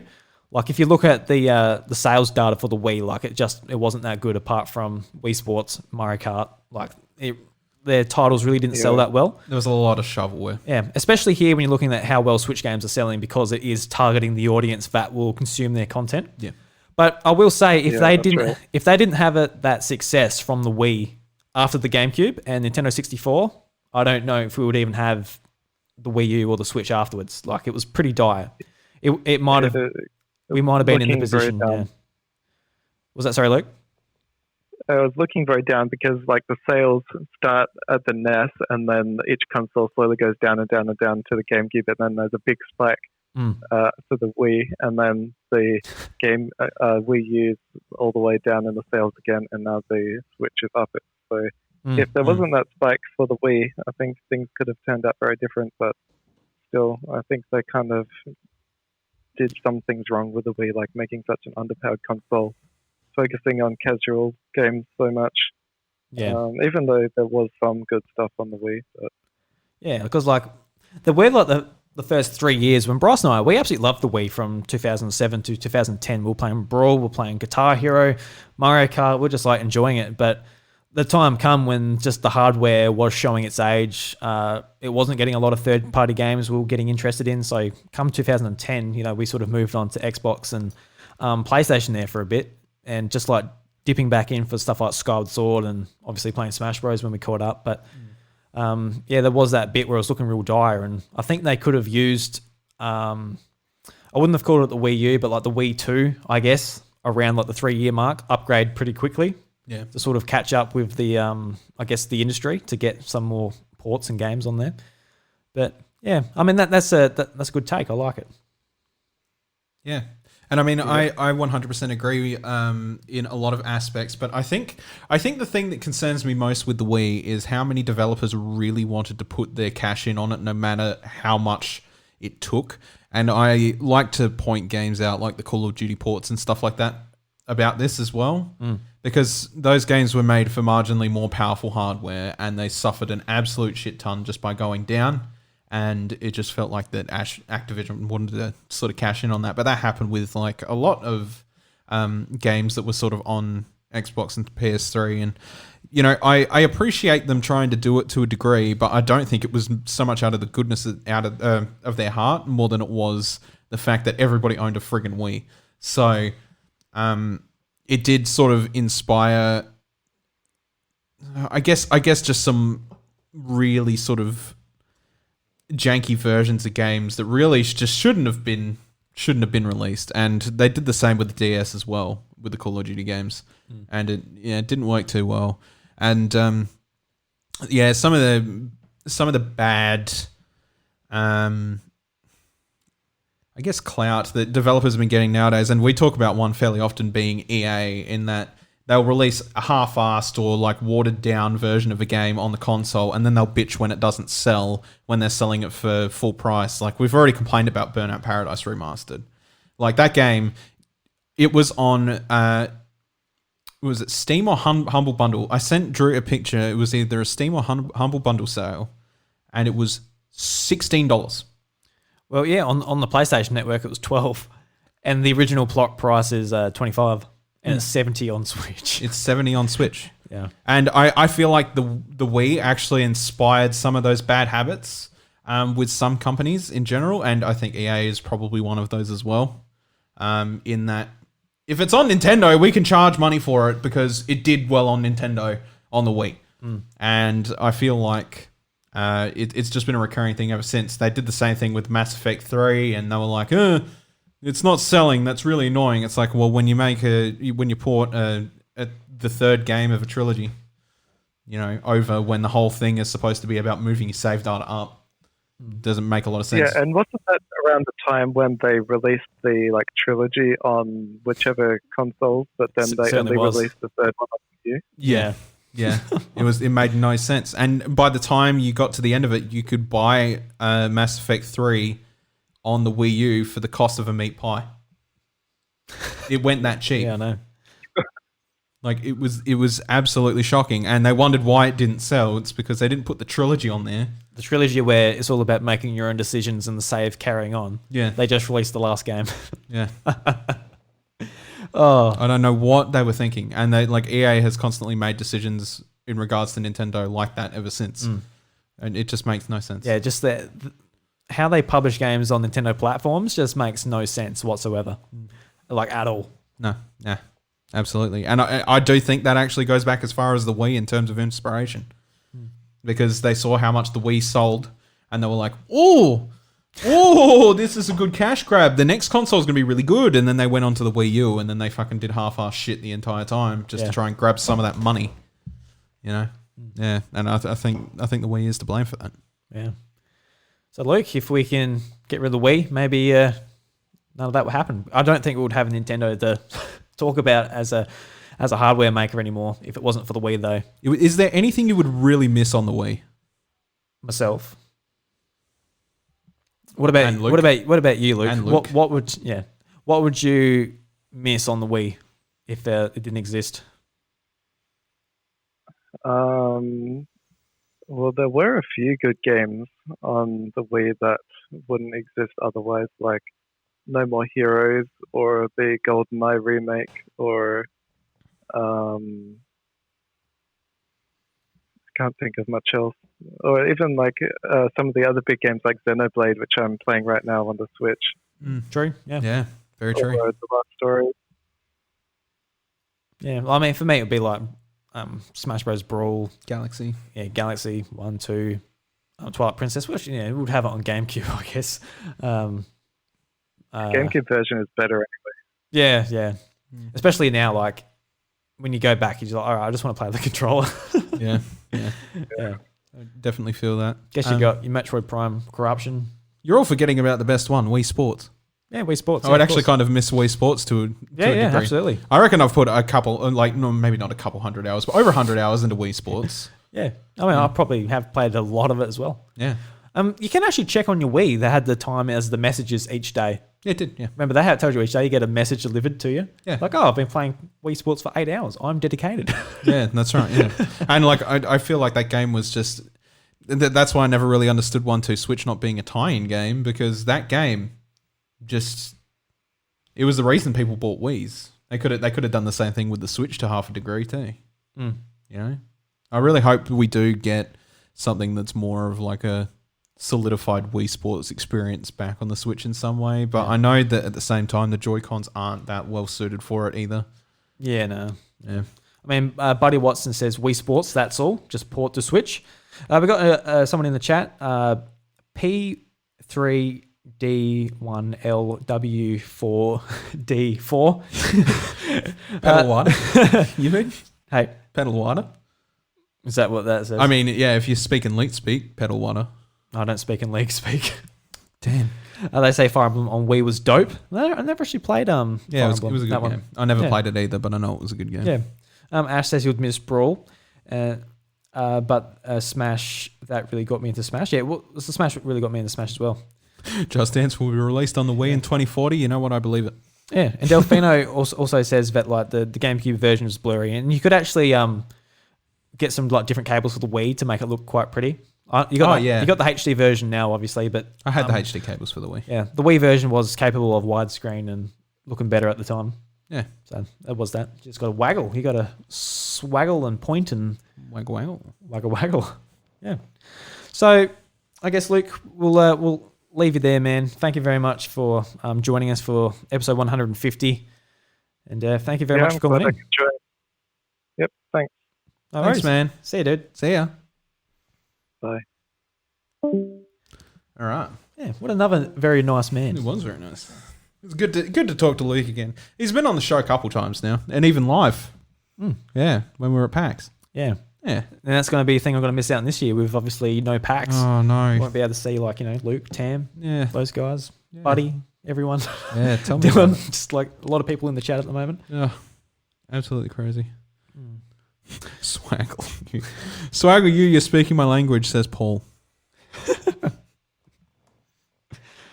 Swaggle.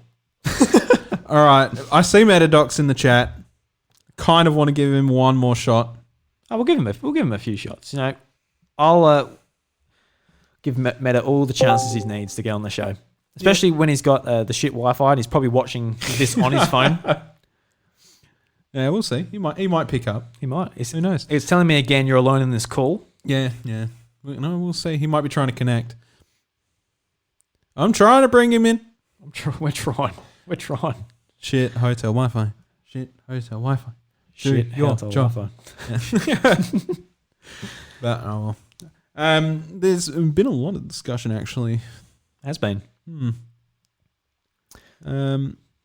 Let's see. Because I love looking back. There's a ton of shovelware on Wii. Meta said a while ago, I don't know what the problem was. Should I call you instead, Drew? You know what? Yeah, I'm going to hang up. Give us a call. Yeah. And we'll talk. Because I've got all the time in the world for Meta. He's been with us since almost the very start. Yeah. Another fellow South Australian. So it'd be kind of weird because I never listened to like a real local podcast when I was, I guess, his age. Yeah. Like growing up. Yeah. So it'd be weird kind of like hearing from like other, I guess, different like, perspective. Yeah. Meta, if you can hear us, call now. Call us, man. Yeah. Come into the chat. You can do it, bruh. Ash also wants to have a chat, so we'll get him on board and then there you go. Discord plus my internet right now is not having fun, says Meta. Man. All right. We'll see if it improves, but Ash... We'll give Ash a call. We'll give you a ring, Ash. While we're working on it. Ash will give you a ring on Facebook Messenger. All right, Ash. You're going to get it, mate. You're going to get it, man. If you tell me, you better not remove Nintendo 64. I'm kidding. It's okay. You're allowed to your own opinion. Haven't got the Wii U yet. No. And that's surprising because I think because like again, Wii U was sort of the precursor to the Switch. And it had really good software. It was, yeah. I'll talk about one I'll get rid of later. Ash Wallace. Hello, my friends. Hello, Ash. You're live on the House of Mario. How you going, dude? I am fantastic. Very happy to be here. So good to hear your voices. Oh, yes, it is. It's good to hear yours too. Yeah. I mean, you've been hearing our stupid voice for the last, I don't know, hour or so. Hour and a half. Damn. So.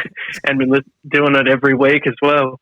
I think this is the first time we've actually spoken since PAX, so it's very good to hear your voices again. Oh, actually, oh my God, has it been that long? I might have, no. I've seen you at the Somerset when you were down last. Oh yes, actually yes. You did. I did. You did indeed. Yes, getting his fill of chicken parm and beers, were you, Ash? Yeah, I was with a friend from childhood as well that you would definitely know. He's a bit of He causes a bit of a ruckus. Oh, those ruckusing boys.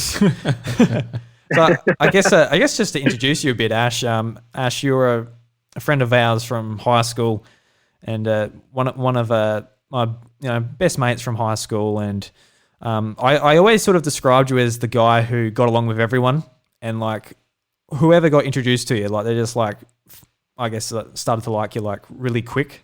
Would you agree with that, Bryce? Oh yeah, for sure. You're like, nah, he sucks.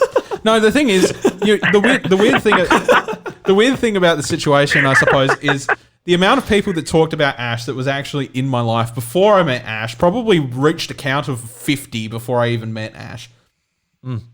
Always yeah, come I up. actually had the exact same thing with you, Bryce. Because I'd heard about you so many times. I didn't meet you until so late on. I was like, how have we never met? I don't know. It's so unlikely. It's like some black magic. I don't know. I don't know what to tell you. Somebody, and you know, and we're curse that we both couldn't be in. We both couldn't be in the same room at the same time. And I mean, we're in a situation now where you were actually living across the road from me for some time there. Yeah, I was when I was at my mum's place. Exactly. So how did it never happen until like, you know? It just gets more and more unlikely as the show goes on. It does, but it's all right. We're here now. Yeah. I guess before we jump to our question, Ash, you're living in Melbourne at the moment. How's it going with everything? How are you going? Oh, God. Well, I'm actually fortunate enough to be classed as an essential worker, and I can't work from home. So I'm still able to leave my house for work. But apart from that, that's it. I can go shopping for groceries and I can go out for exercise. But, I mean, what they class as exercise. They have not made clear. So, like, I'm not even sure if I can just go for, like, a run. I don't know what I can do. Yeah. So, yeah, that's where Play I'm video at. games. I've actually, yeah. Yeah, it's a good excuse just to sit down and play some video games. But there's only so many That's what games you I've can been play doing. before you go crazy, isn't there? Yeah, you sort of get... I never thought I'd be in this situation where I'm getting really over video games, but I am. I was in that position when I broke my leg. I'm like, all right, at least there's a silver lining here. I can just sit down and play games, and I got sick of it actually pretty quick. I'm like, all right, I just want to go. I want to move. Yeah. Yeah. Yes, I definitely know what it's like. Although maybe not exactly like that. I'd probably prefer lockdown than a broken leg. Yeah, maybe. I guess the broken leg only affects me though, so there's that. Yeah, Yeah. I prefer lockdown because it makes everyone else suffer as well. Damn. So Ash, I mean, if you could get rid of one Nintendo console, what would it be? If I was picking based solely on the console and the games, and it didn't affect anything else of Nintendo's future, I'd probably just say the NES, just because I was too young for it, never really played it, never had one. Yep. But if it did affect their future, I obviously wouldn't pick that because they probably wouldn't exist if it weren't for the NES. I'm not. It's very tough. I'd almost pick the Wii as well if it weren't for Smash Brawl. Yeah, that's a big thing for me too. I think I'd probably have to go to GameCube as well because it just didn't do a whole lot for them, and I never had one. So I'm telling you, we're not going to get a much. Wii U here, are we? I'll make sure of it. Don't you worry. Yeah, you'll be the one to pick it. I thought we were doing like with if it's not the Wii U, what one is it? Because I would definitely pick the Wii U. I mean,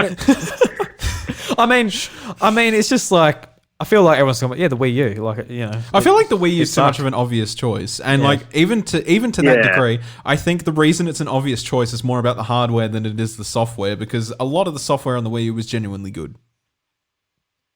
Yeah, well, I am one of the only people that was actually a big fan of the Wii U. I had one and I loved it, but obviously, like, I would pick that just solely based on it got no games because nobody wanted to touch it apart from Nintendo. And a lot of the games that they did release on it, some of them were pretty lackluster. So I'd be picking it just based on that. But then we got games like X, which was a beautiful, X beautiful was game. fantastic. Yeah. And like Smash 4 was fantastic. Like it was awesome. Mario Kart 8 obviously was Smash 4 awesome. was so good. Yeah. Yeah. Like the Mario Kart we have on Switch is 8, so that's where that came from. Yeah, that's right. Yeah, we're gonna have like every single Wii U game probably eventually. Might be missing by the end of Switch's cycle. Yeah, I hope they port X over. I'd throw my money at that really fast. How fast? Yes, as would I. Faster than Chronicles, probably. Yeah, because I want to be able to access all the features that it doesn't really have access to anymore with the online. Like the you can't really get on online play or anything anymore with X. They need to re-release it on something where people actually goddamn buy it. Yeah. Going back to the GameCube, Dylan Blight, he brings up that would Resident Evil be where it is now without the GameCube? And I'd say that it would be because it came to PS2 so quick after the initial sort of exclusivity. Yeah. But it was also considered the best version by many people. Yeah. So, yeah. Don't know. Yeah, it already made like a pretty big name. I've actually just seen in the chat as well. What was that?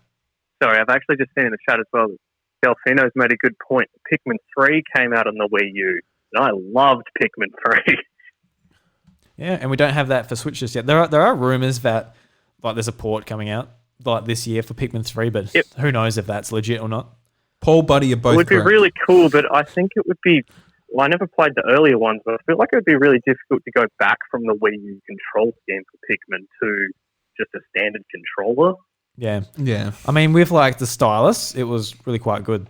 And like that only got added in with a patch afterwards. That wasn't there at launch, that control scheme. So that was... Oh, I did not know that. No, yeah, it was patching after, yeah. Yeah, because initially everyone was just like, all right, chuck the gamepad in the bin and just use the pointer for the Wiimote because the pointing controls just worked so much better for it. But then sort of that functionality was patched in because I guess Nintendo got sort of figured it out. Like people aren't using the gamepad. And it's kind of it's like, why wasn't that there in the first place? Because what's the point of having the gamepad if you can't control it like that? Exactly. It seems like that is purpose built for that exact game, and that was, we don't need it. Yeah, it's just one of the many baffling things where it's like, all right, this console just they didn't think about it much. No, unfortunately. Yeah. All right. All right, Ash, we might leave it there, man. Get another caller in. But thank you very much for joining us on episode 150. Right. Very much appreciated, dude. Thanks very much for having me, and congratulations on making it so far. I can't wait to listen on in the future. Yeah, Bryce has been putting up with my shenanigans bloody for years. Yeah, poor boy. I was actually just quick tangent before I go. I was only explaining to one of my housemates, so you would know. It's Mark. Yeah. Who used to live back there. He's got a brother named Dave. Yeah.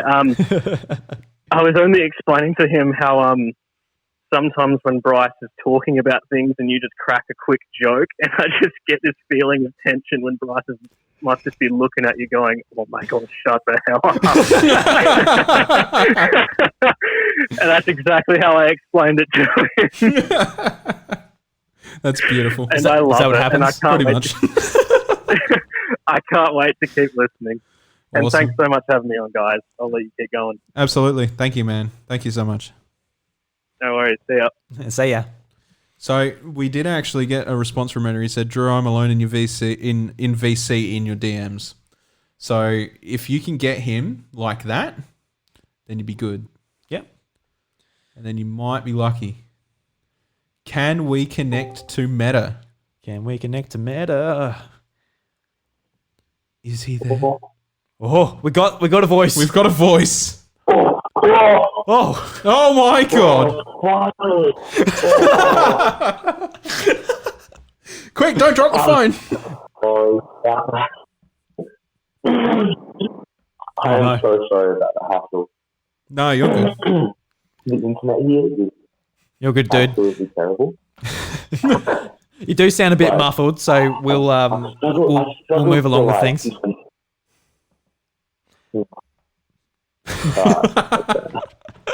Sorry about that.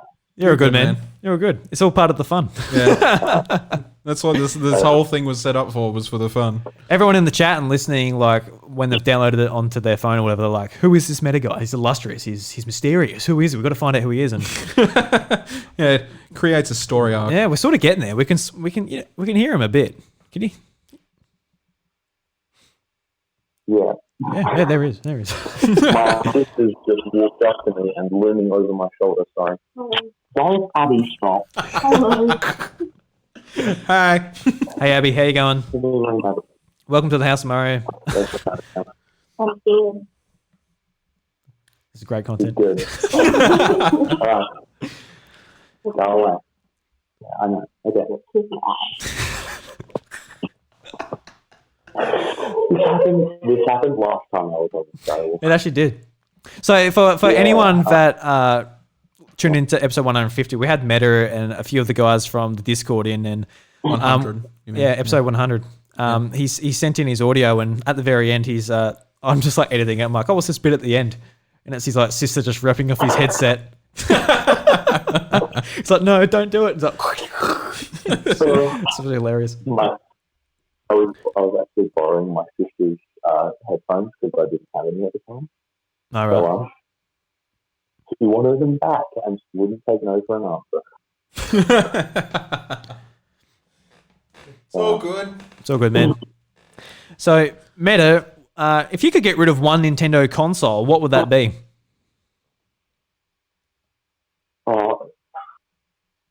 I've been dreading this question. I reckon I'd have to go with the NES. Oh. I know, yeah. I think it's just because a lot of the games from back then don't really hold up today.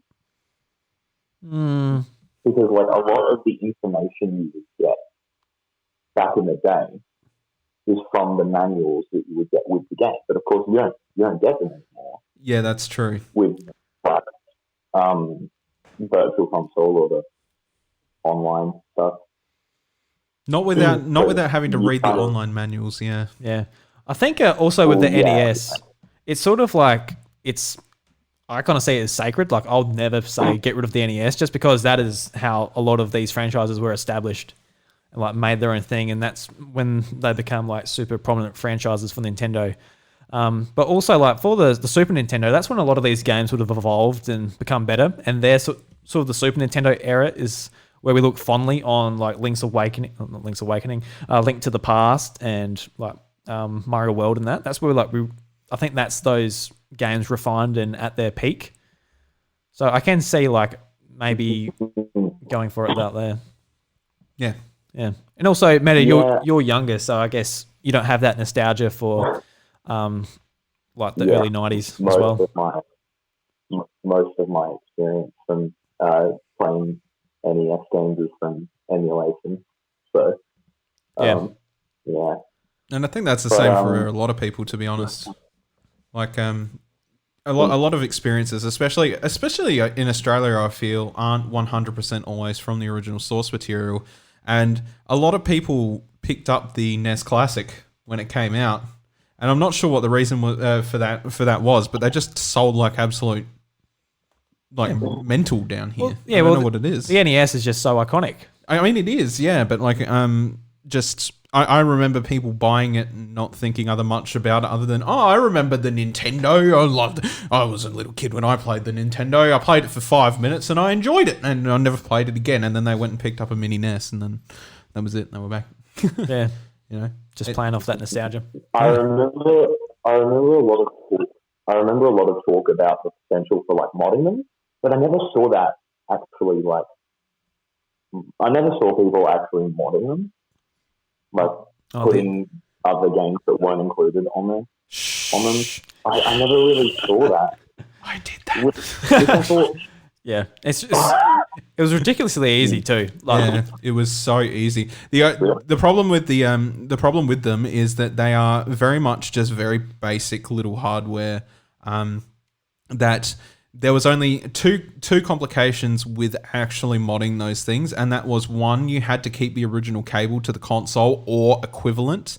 So if you tried to use another micro USB cable to do the hacking, it literally wouldn't work. So you had to keep one of the consoles, as long as it was a mini NES specific cable or mini SNES specific cable that came with those two consoles. Yeah, you could use them to mod, but you could not use any other micro USB. And the only thing it was doing was you would download a program.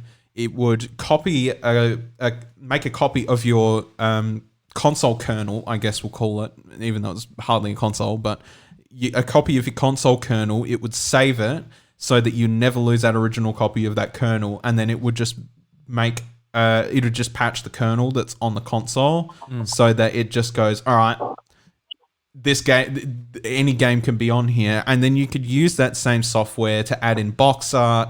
It was like box art, game title, and some other stuff as well, and it would work just fine. And I mean, I did it to my SNES just for a project, and it was really easy. It's cool how legit you can make it look too. Like very legit. It just plays the game, like the animation at the start and everything. Yeah, that's right. The game's included.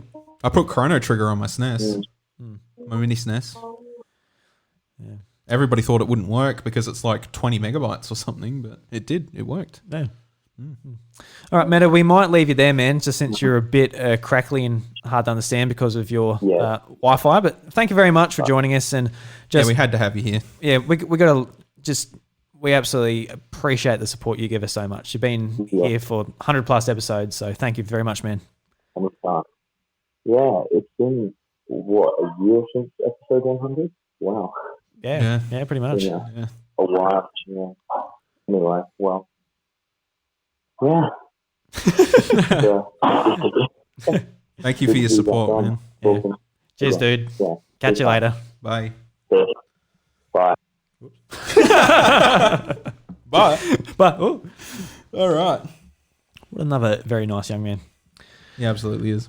Yeah, so Buddy Watson, he was putting in the chat that he had some. He put over 100 games on his NES Classic. You could, yeah. It wasn't hard, and you could make them all look very legitimate. And it was, very surprising that you can actually do that. So easily. They had it worked out within 2 days.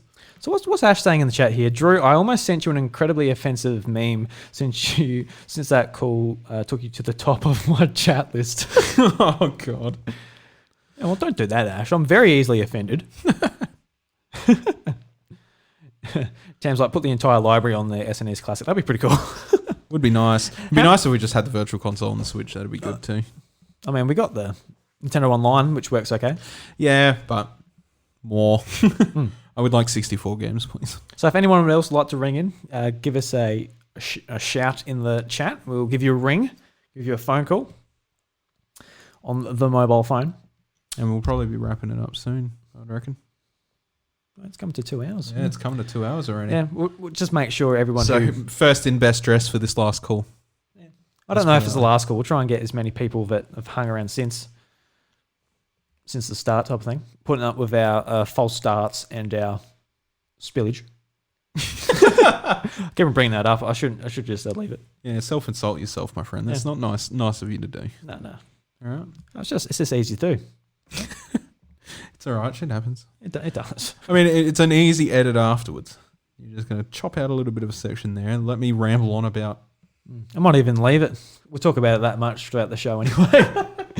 I mean, you can if you want, yeah. Yeah. Just say, this thing's completely live. Not much you can do about it. No. So, I guess as far, I'll just put like the Nintendo console I'll get rid of. Yeah, I was about to ask, actually, because we've been talking all this time and you haven't actually said anything about yours. Yeah, so honestly, I would say the Wii U. No, just bye. We've heard it all a million times. Yeah, I know. But if I had to say another one, I couldn't do Nintendo 64, could not do Super Nintendo. I think NES is too important. I think the Wii, for the reasons I said, is too important for Nintendo. The Switch, definitely not. It's my favourite one. So I'll have to go probably GameCube as well. Oh, see? Yeah, I just think... I'm telling you. Like, I love the GameCube, and I think it's got some brilliant games on it, but yeah, it does have the weakest library, and the thing it has going for it is its controller, which is held up till today. Yeah. You think? I think. Yeah. Anything else you'd like to add to it? No, well, it's just the one I've had the least experience with, and Sunshine and Melee doesn't have as much resonance as other games in the series for me. Really loved Wind Waker, but I guess that's one thing that has to be sunset off. And if you get rid of the GameCube, do you ever get the port to Wii U? Guess you don't really. No. Yeah. Don't know. But like I said, with Wind Waker, I think it's more of a case that as much as I love Wind Waker, and it's definitely one of my favorite Zelda games, it's so drastically different in so many ways that I almost feel like if it never existed, it wouldn't be missed. I think. I think it definitely went through the same phase as Majora's Mask did, where people judged it straight off the bat, and they were like, "Oh, this sucks because it's on time mechanics is shit in Majora's Mask, and I don't like that." And then it definitely got a niche as it got older. Yeah, and I think that's mainly down to the fact that people were looking for a grittier Zelda at the time, and people were just whatever. But it is definitely one of the best Zeldas out there for combat control and a big open world, even though most of it was just ocean. And I think it did a lot of things correctly, but at the same time, I don't think a lot of people would miss it because a lot of the things it did unique, I suppose, is probably achievable in Breath of the Wild now. Yeah, and I think that if there was any reason people would miss it, it'd be for the story, if anything. And the GameCube version had the Triforce quest that everybody hated, and that makes it a really hard sell because I remember that quest when I was younger must have taken me about a week to get through because it was just infuriating. All right, so we got Dash in the chat. He said, "Hey boys, I've got some news for you while you've been live. I'll send it to you through Discord." All right. So let's go and have a look what's going on. What's the news that's happened while I've been live? So this is from Neville on Twitter. According to Chinese website VG Gamer, Lego is planning to launch a Nintendo Entertainment System Lego set. Wow, that's cool. It's pretty cool. So let's go and have a read about it. That is very cool. So it's basically like a Lego set, and you are building a TV with Mario on the TV and the actual NES. It'd be a cool display on them. Yeah. Interesting. I mean, this probably comes... The article's in Chinese. I'm not reading that. That's probably in lieu of, like, obviously all the Mario Lego collaboration that they're working on and they've put out. Yeah. No, it was really cool. I think even them sets sort of look cool too. Like into their own creativity degree. I just think that the problem with them is more or less that then they don't look like very easily displayable sets and they're more meant for play. Yeah, which as grown adults, I guess that doesn't appeal to us, which is fair enough. That's right, yeah. Yeah. And I mean, like, I would love all this little Nintendo memorabilia with like crossover companies and stuff like that, whether it be like the shoes or the shirts or the Lego or the what have you. But my problem is that I would want them as memorabilia and not toys and clothes and whatever it may be. And I would just be buying them for display. And I don't have a lot of places to display heaps of things that are like that. Yeah. So I'm getting an article from IGN. So Lego teases NES set following pictures leaked. So the CRT from the leaked pictures replicates World 1-1 from Mario Bros. And the article reads, a Nintendo replica from the Nintendo Entertainment System appears to have leaked online, leading Lego to tease an official launch for the set on social media. VG Gamer also posted an article earlier today revealing the new set, showing off the box, manual, and individual pieces. The set consists of a CRTV playing World 1-1 from Mario Bros. For the NES, a Nintendo Entertainment System replica console and controller, and the Super Mario Bros. Cartridge. The full set contains 2,646 pieces, making it quite a substantial build. Lego promo website Promo Bricks is reporting that the set will have a it has a comma here for the euros, but I assume that's meant to be just a full stop. 229.99 euros. Wait, how big is it?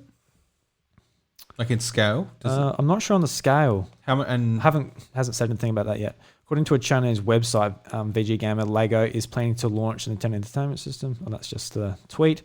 It looks like the NES will also be capable with the Lego Super Mario kits revealed this year. Of course. Blah, blah, blah, blah. So, yeah, I'm not sure how actual big it is. It doesn't really... We've got Tam, he sent me through some pictures of it. Mm-hmm. Because this is legit. We'll be going for about $400 off the price count. Wow. Because Jade tuned into chat just then, and I knew she would as soon as Lego was brought up. And she just says, "You buy the Lego, Bryce, and I will build it." She would too. These are the pictures here, Bryce. So it's got the box art on the top. I can show you there. You can turn the knob, and it actually... Let's use that hand for scale. Yeah, so it's actually going to be pretty big.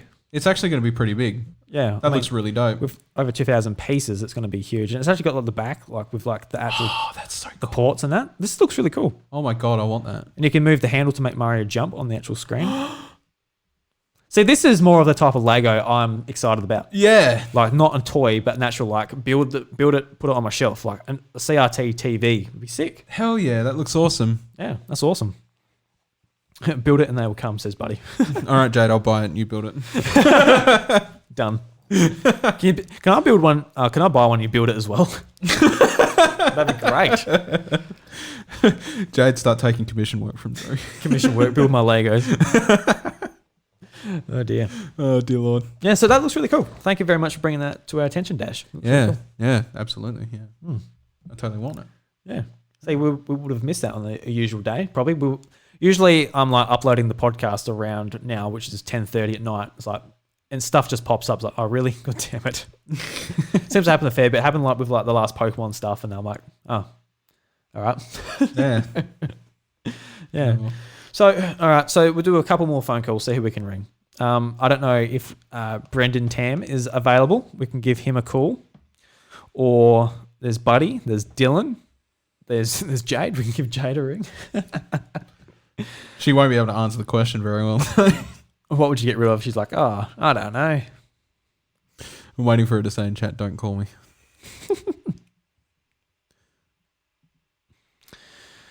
I think you should ring Buddy Watson. Ring Buddy.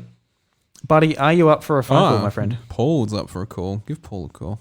Give Paul a call. And so we'll do Tam first because Tam. I said Tam. Then we'll give Paul a call and we'll give Buddy a call. And if anyone else after that, we'll give you a call too. We'll keep the show going.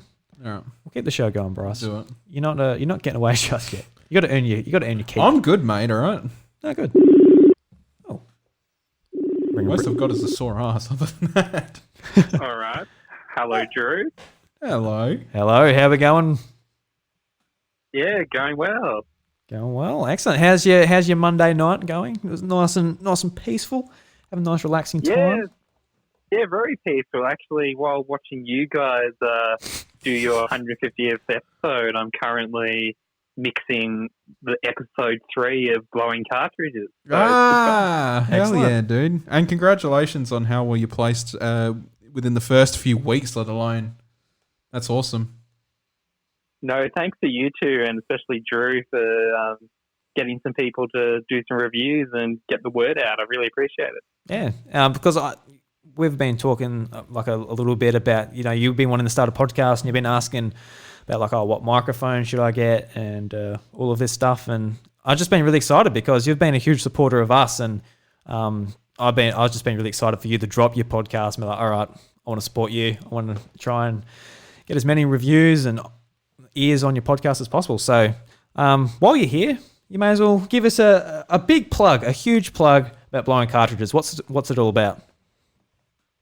Yeah, so Blowing Cartridges is a new podcast with myself and a good friend of mine, Matt Clark. So we both spent some time, I guess, as enthusiast journalists. I was on Another Castle, that's where I met you two, and he did some stuff with Go Nintendo and Rocket Chainsaw, another Australian site. So he went to E3. We both wrote reviews, and we've decided to do a podcast where we really, I guess, dive into specific issues about gaming and gaming culture. So our first episode was on our experiences as journalists.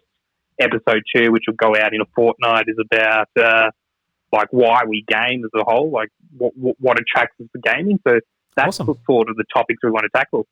Yeah, awesome. And like to anybody who's listening out there being like, I've got a fair few gaming podcasts as it is, don't need another one. These guys are doing something completely different, like going in head on to just different topics, which is just, it'll kind of break up, I guess the monotonous of just like, this is the latest news, this is what's going on. Yeah. Yeah. Assassin's Creed Valhalla got gameplay today. Fantastic. That's just so exciting. Well, exactly. Like that stuff's great, and you guys do that brilliantly. But it's always good to try something different as well. Yeah. No, we definitely agree. We've had a couple shows sort of run off on different directions as well ourselves. So it's it's definitely nice to do something that's refreshing, apart from what we usually do sometimes. And I think that's really, really, really good for the podcast atmosphere to have that little bit of a breakup thing. Yeah, absolutely.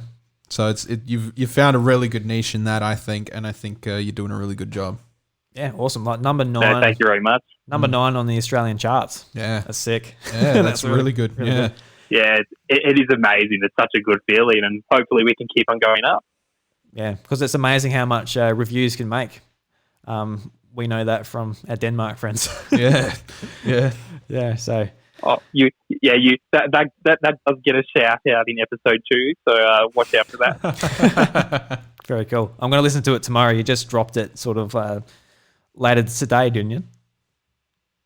Yeah, I guess our release schedule will be about Monday late afternoons, generally every fortnight. So went up about 6 o'clock, I think. Yeah, very cool. Very cool. Yeah, so if you're listening to this on podcast services, you can go to the show notes. You can go and check out links to blowing cartridges. Go and check it out. Leave it a review. Go and download it. Subscribe. Do all the fun things, and help out Tam. Really, really excellent guy. Yeah, absolutely. So Tam, if you had to get rid of one Nintendo console, what would you get rid of? What would you drop, kick in the bin, and spit on, and just get out of my life? Well, I'm going to have to go for the Holy Grail. Well, not the Switch as someone in the chat was alluding to, but I'm going to have to go with the Super Nintendo. I'd pick the Super Nintendo out. Oh, shit. All right, yeah. My view is, well, if you took the Super Nintendo in a vacuum, you'd be like, oh, yeah, it has great games, it has Chrono Trigger, it has Final Fantasy VI. You can't get rid of that. But honestly, what does it, when it's compared to all the other Nintendo systems, and I know we're talking consoles on handhelds, but I think we have to bring up that the Game Boy Advance does nearly everything the Super Nintendo does, similar in hardware, has a lot of the same games, but with the addition of things like Pokemon and Ruby Sapphire, which are great games, and it fulfills the place of the Super Nintendo. And so I think if we're using the argument of, well, everything would have continued on if you didn't have the console we're replacing, then I'd say get rid of the Super Nintendo. All right. Well, before we go into sort of our thoughts on that, you have rattled the chat. Paul James says, "What the fuck?" Buddy Watson says, "Heart, give me pain." And then Ash says, "Okay, I'm rattled by the SNES choice. We'll stay for the rest of Tam's call, haha," because he was just about to leave because it's getting late. Paul James says, one star review incoming. So you've really done it. You've done it there. And Viva Ladil, he says, "I rate this answer," and he's put it in bold. So no, he's serious. Yeah, you know what the funny thing is that I can actually see that because I know how many NES and SNES classics got put on Game Boy Advance. Yeah. So provided that those consoles never existed and they still were on the Game Boy Advance, you'd still have an access to it. Is that how we're doing it though? I mean, I'm sort of opting for either way because people have been going either way. Because are we getting? Because otherwise, everybody will fucking pick Wii U. It's like, yeah, are we getting rid of it now, like with like the library, like getting rid of it, but it's still on Game Boy, or did it just never come out? Okay, so I guess we'll get rid of it at now. Like you can never go back and play those games. I guess that's what we're doing. Just that makes for a better conversation. We've had answers either way, and I think you know. And well, when I say either way, I mean like people have also sort of given their opinions on both sides of the coin, and like Ash did earlier. And I think like if you could not play those games on Game Boy Advance, absolutely not. You would definitely not get rid of the SNES. There is no way in hell you would not be able to do that. Just wouldn't be possible. But if you could play those games on Game Boy Advance, then I wouldn't say no. Yeah, it's very much like a Wii U to Switch situation where the reasons for plugging in the Wii U are getting less and less because they're on Switch. So I guess like you don't have that many reasons to go and hook up your SNES again because you can just whip out your SP and play it easily on there. So yeah, I can see that. I can see that. But like it is if the whole thing was revolving around it just never came out. So we never got Mario World. We never got A Link to the Past. We never got Chrono Trigger. We never got the Final Fantasies. We never got et cetera, et cetera, et cetera. That'll be like, holy shit. Real quick, actually, I have a question that I want to pose since we keep bringing up the Wii U, and I'm going to pose it to both you and Tam and get your opinion. Right? Give it 10 years. Let's say the Wii U, you know, it obviously never did successful, but let's say that it suddenly becomes a desired console because of its ease of access to. Let's say Virtual Console stops here for the Switch, and we don't get N64 or anything like that. We don't get the Wii backwards, whatever. The access that the Wii U has to heaps of things. The Wii U, like if there's any reason to own a Wii U in this current point in time, it's the amount of backwards compatibility it has and how good of a Virtual Console machine it is. Like it's so weird, but it's the only Nintendo system that has a Virtual Console for DS and Game Boy Advance. That's right, yeah. On the Wii U. It's like, what? Now, I pose the question to you both. Do you think that because of that reason, it will be one of the better ways to play games officially 10 years down the line digitally? Or do you think they will come up with a different method that uses the Switch or something else? Honestly, I don't think they will on Switch, just the way they're going. And honestly, I think the best way to play those games might be something more third party and in the grey area, whether it's official or not. Like you have Dolphin for Wii. And I agree, but I mean, like, if you like as a console, and playing it officially, as in like you've got these games from the eShop, and they're the ones that you didn't illegally download, for example. Like if you just had a massive digital collection of games on Wii U, do you think that they would ever try to find a way to surpass that for Wii U, because Wii U is the best virtual console machine at the moment? I think you're right, because if you think about it from a virtual console perspective, you can have all the Wii virtual console stuff that never came to the Wii U virtual console in the walled community of the Wii backwards compatibility, and a lot of the companies that just chuck their old back catalogue onto the virtual console don't do that anymore. You get things like Konami's Castlevania collection, and it's all a bit more. It's not sort of, you can't go to a shop front and get all these games anymore. You have to I have to buy this collection and get the SNK collection and get the Capcom collection, and it's all decentralized.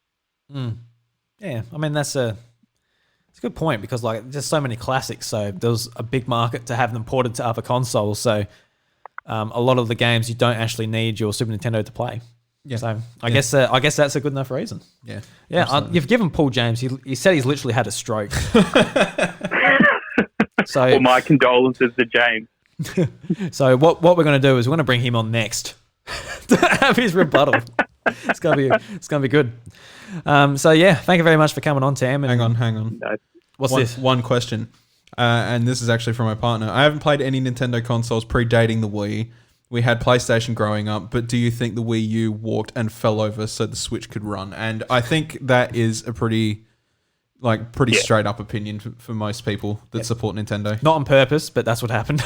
Yeah, like they wanted to make something that was like that, and it didn't succeed at first, and that's why the Switch come to be as it is, because they managed to come up off of that failure, but still introduce the idea in a lot more of a practical way that actually was good. And the only thing that the Wii U is really useful for now is the unique software that's still locked to it, and its virtual console. The gamepad could be chucked in the bin for all I care.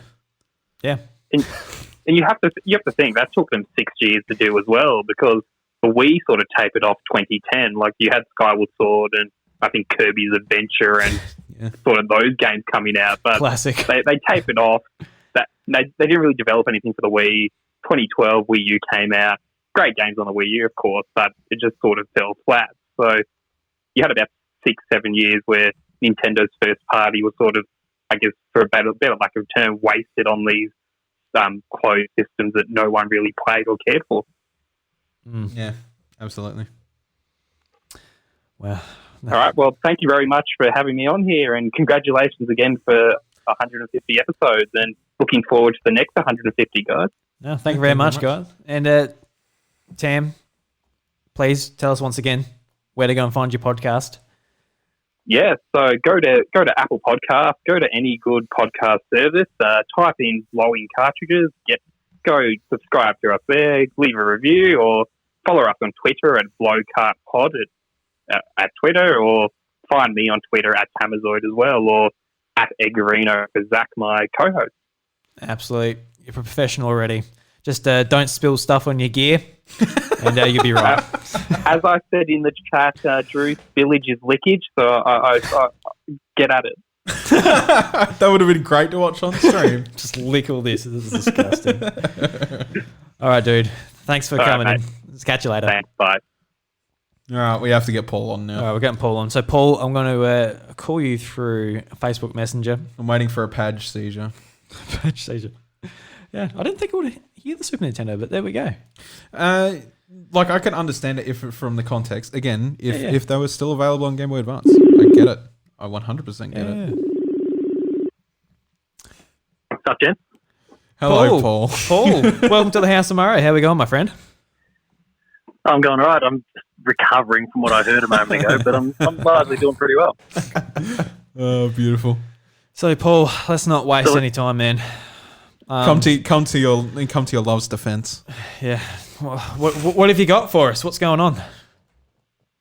Not a lot. I think I've mentioned in the chat a few times. I've been marking bloody tests and bullshit, and holy shit, it's been an experience trying to get through all this crap. But that's the bullshit teacher life for you in a suburb that's just removed from this Melbourne lockdown where shit's going on left, right, and centre. Yeah. So you're Great fun. You're locked down. You're in home. No going out. Well, no, I'm just outside of that lockdown thing, but we get this mixture of people from the metro space that come to our school, but they're allowed in, and it's all over the shop. But that's boring teacher crap that no one wants to hear. I don't even want to hear it. So let's move on. All right. So, Paul, just before I ask you the question, what do you think about getting rid of the Super Nintendo? What do you think of Tam's sort of answer there? I mean, I did come pretty close to having a stroke there. You can't leave that behind. I mean, you've got Link to the Past, you've got Chrono Trigger, you've got the Final Fantasies, you've got, I guess it's cheating a little bit, let's bundle All-Stars in there as well as Worlds, and there's Castlevania's coming out the arse. I could go on for days, and I wouldn't have even scratched the surface. Yeah, I guess his sort of reasoning for that was that you can have access to a lot of those games on Game Boy Advance and I guess other Nintendo consoles down the line. So I guess it does then, I guess, fall back to the thing you guys have been discussing so far, which is kind of the rule set around this thing. And if you wipe out the console, does it wipe out the games along the way? Mm-hmm. Which, I don't know. I makes guess it harder, so I probably should do you go through, like, because it's all fun and games to bash up on the Wii U, I guess, but with a hint of seriousness before I just bash up for being a piece of shit. If we wipe that out, there's only a very small number of really high quality games that we're leaving behind. Xenoblade, Bryce, just before you lift that table a few inches again. Obviously, Xenoblade stays. So we've got to look after that bad boy. Do we count Smash because we could play it on the 3DS? Maybe we're not as obviously it's a lesser version, but it's not the same in that regard. Definitely not the same. We didn't get a Zelda. 3D World's great, but does it necessarily still hold a candle to the likes of Galaxy or 64 or any of those? Probably not. Pikmin 3, underrated gem on that console, but I just don't know we're leaving that much behind overall. There's obviously a few gems. Again, Xenoblade, Bryce, please don't kill me. Give him a stroke. But besides that, we're not leaving that much behind, are we? You leaving the most easily accessible virtual console machine behind if you want to own things officially. That's reasonable, I guess. It's a good thing we can get those games already then, huh? I mean, in one way, shape, or form. Yeah, sure. Maybe you have to buy every console ever. Yeah, worth it, right? But like, it is the cheapest, very accessible, most official way to own a ton of virtual console games. Is still that console. They did an awesome job. Because I think still to this day, and correct me if I'm wrong, that's still the only place where we can legit, as Westerners, get our hands on Earthbound Beginnings.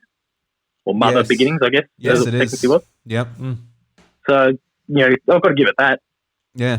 I don't know, not much else, but yeah. I mean, the thing is I don't think if it weren't for the fact that there was good software on the Wii U for the most part, and it were for that virtual console support, the thing can go in the bin, and anybody will tell anybody that. And I think the saving grace for the console for me is down to that last bit of exclusive software for that console, which, let's be real, it's all coming over eventually anyway. And the fact that it's give it time. Yeah, and the fact that it's a really, really good virtual console machine. And even just for Wii, like being able to go back and buy Metroid Prime Trilogy and stuff like that as well on the Wii U eShop is really handy. Yeah, like I had a great way to download Wii games legitimately. Yeah, that's right. Yeah, and play them how they're meant to be played as well. Yeah, because it literally just emulated the Wii. Yeah, because like a virtual console on Switch, unless you can hook up an actual Wii mode, it won't have the good enough pointer controls to play a lot of the games. No, that's right. Yeah. Yeah, the precision's not there. Yeah. Like it has in the end, I guess in my defense of the Wii U, that's literally it, is that it has that accessibility. Otherwise, If it didn't, yeah, it's definitely in the trash. There's no question. I've stopped using one for the most part as it is anyway, but I like to go back and play things on the Wii U that I don't have access to anywhere else. Oh, 100%. I mean, outside of the fact that I'm a bit of a hoarder anyway, and I'd still keep it regardless. Like, there's still got enough going for it that in a real life scenario, I'm 100% not going to throw it out. It's a good thing we're in this really hypothetical scenario where we've got to just throw some piece of trash out, and the Wii U can be that piece of trash. In this very hypothetical scenario. It's very true. You can also pick a brand new Wii U up with Mario Maker 2. I think the last time I saw it was a premium Wii U with Mario Maker 2 in our EB Games for $120. All right. Mario Maker 1, yeah. Yeah, not bad. Yeah, you take that because there are, again, the jokes aside, there's some fantastic games on that thing, whether it's Xenoblade or 3D World or Mario Maker, etc., etc. Pikmin 3, Captain Toad, another underappreciated gem. Yeah, absolutely, yeah. It'd just be a shame to lose all of it, but we'll see what happens with the Switch in the future anyway, because I'm not really sure how much they're intending to port, but I know that Monolith said they're not really interested just yet in porting X, and that would be a dead shame if they didn't. Maybe a third party on board, some far more dedicated porting studio. I would like that. That, but we'll see. Yeah, I mean, if they don't have another project that's going to be ready anytime soon, maybe next year or the year after will be a good time for it if they don't have anything in the wing. Yeah. Well, I mean, in this window where it seems like, and we use Breath of the Wild 2 as the example, it seems like the development that's installed just a little bit, like to fill some gaps. They might be looking at ports and those sort of things to plug some gaps and fill some holes and pad out the release schedule in 2021, 2022, where things have been shuffled back a little bit. Port of a Xenoblade or something like that would be a great choice. Yeah. Well, I mean, like, we're looking at the sort of months coming up, and if there isn't anything that big, even this year, it wouldn't be such a bad thing. Yeah. Even in August or something, that would probably fit in quite nice. Oh, yeah. Whereas where there are the rumours of the Pikmin 3 port, like the same thing, that will fit in there quite well too, whether it's a port or anything. So, yeah. We've discussed Pikmin 3 a little bit. You know how for many years there's been this whole, Pikmin 4, Miyamoto says it's in development, blah, blah, blah, blah, blah. Where do you guys stand on all that? I mean, he said it a long time ago, and I don't know. He either lied or something just went wrong. Like, we know that game development can go like pretty wrong sometimes, and when you announce a project maybe that early, it's kind of bound to happen. So obviously something happened, whether it got pushed aside and nothing's going to come of it, or it's just in the back burner and they're just thinking of a mechanic they need to make it, to actually make it like a game, I guess, worth continuing development on and releasing. You see, my gut feel on that is that's actually Hey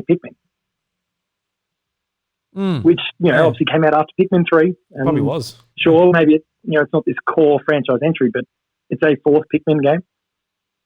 Yeah, it doesn't seem to be any sign of life of anything else, at least at this point in time. No. I'm wondering if that's not what it actually became. Yeah, I can't remember the actual quote, whether it was like, it's the 3DS Pikmin that isn't 4. I don't know if he said that or anything. Oh, really? Okay. No, I don't know. I don't think he said that. I just remember that was the thing people were throwing around. I don't know if it was actually said. Yeah, but we know what happens when Nintendo fans sort of like hear something and it just gets over-speculated and words get put in people's mouths. And yeah, for sure. Yeah. So let's indulge in that a little bit and put more words in their mouth. Right? And just make it real. Yeah. Try and will it into existence, like this whole translation, localization thing for Breath of the Wild. Yeah, absolutely. Try and put it in their mouth. Yeah, no, it's a real thing. It's absolutely fantastic. God, I can't believe that's a thing. I finished all my lines. It's good to go. Yeah. It's coming out next week, fellas. Yeah. Yeah, with Kingdom Hearts 3, it's like, calm down, Goofy, all right? It's not coming out in 2015. Damn. Yeah. All right, Paul, we might leave you there. And, thank you very much for joining us tonight. Really, very much appreciated, my man. Thanks for having me aboard, and congratulations on 150, and let's hope you make it through the next 150. Yeah, absolutely. Sure we will. Yeah. Of course you will. We like talking shit. I mean, if our gear keeps working, might be broken. Well, there's that. Yeah, oh dear. All right, man. Catch you later. Have a good one, boys. See you later. Catch you later. All right, and I reckon we better call Buddy. See what Buddy's up to. Yep. He's been here since the start, so thank you very much, Buddy. If he doesn't answer, we'll just assume he's in bed, asleep. Oh no, I've got a message. Unable to speak at the man at the moment. That's all good. No, all good. All good. No worries, bud. All right, so I guess we'll just we'll talk a little bit longer. See if anyone in the chat wants to have a bit of a discussion. If not, we'll end the show there. I don't want to sort of like leave anyone who wanted to join in. Yeah, actually, just putting it out there. If there was anybody that wanted to chat, now's the time. One last hurrah. One last hurrah. Mm-hmm. We've covered a lot of the consoles though. We had the NES, Super Nintendo, 64, GameCube, Wii, the Wii U. Yeah, we actually covered them. Yeah, except for Switch.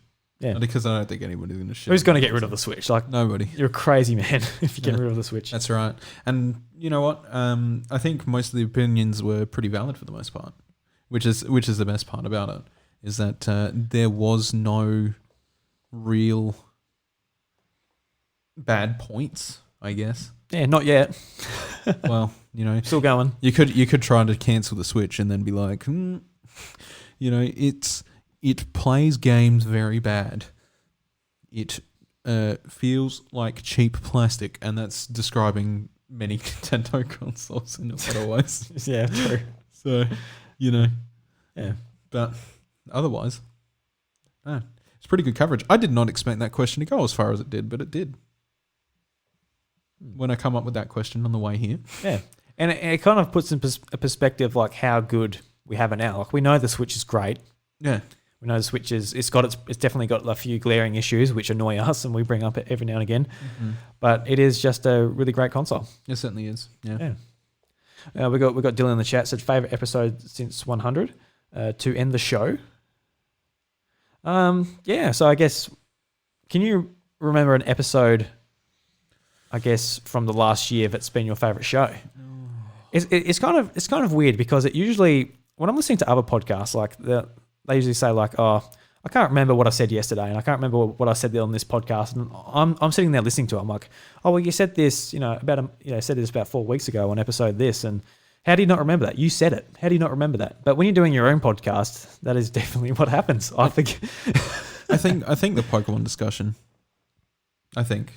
Because it was something that had been building up for so long and we really wanted to get everything out. Yeah, definitely this Pokemon review discussion. And it just, like, overall, I think we got everything on the table. You know, we enjoyed it more than we thought that it would turn out like. And while it still had its glaring issues, we sort of went over it and just sort of made sure that it wasn't just about fucking trees. Yeah. And shit like that. But those trees are ridiculous. It was such a build. It was such a build up to get to that episode. It's the whole year. Yeah, and it was massive to get it off our chest and that's talk about what we really enjoyed and what we didn't. Yeah, and Mm. I'll probably also put it. I really am quite happy with last week's episode, 149. 149. Yeah. Me too. Yeah, I'm happy with that one. I think we handled it pretty well, and I'm happy that we even covered it at all. Yeah, and it's something that needed to be talked about. Yeah, and I feel like, you know, a lot of the people that are talking about it are more or less like in terms of actual video content are more or less just drama channels, and not people who are actually directly involved with it. Yeah, you know, you've got people like Keemstar on the internet, and then you've got a whole horde of Keemstar clones that are quick to talk about how fucking terrible Smash is as a game because these players are predators.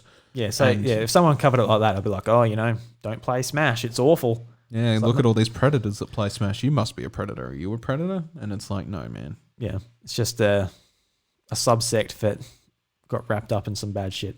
Yeah. So, yeah, I reckon definitely those. There'll be other ones where we're like, yeah, that was a great episode. And yeah. Forgotten about it right now, though. Yeah. You know,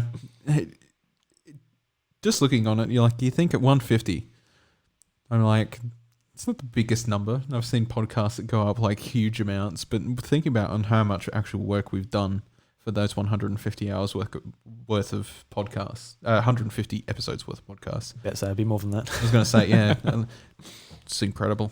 Yeah, absolutely. You know, that's huge. Yeah, really. Yeah, no, I'm proud of how it's come along, and it's always fun having discussions with you, and this is our chance to catch up.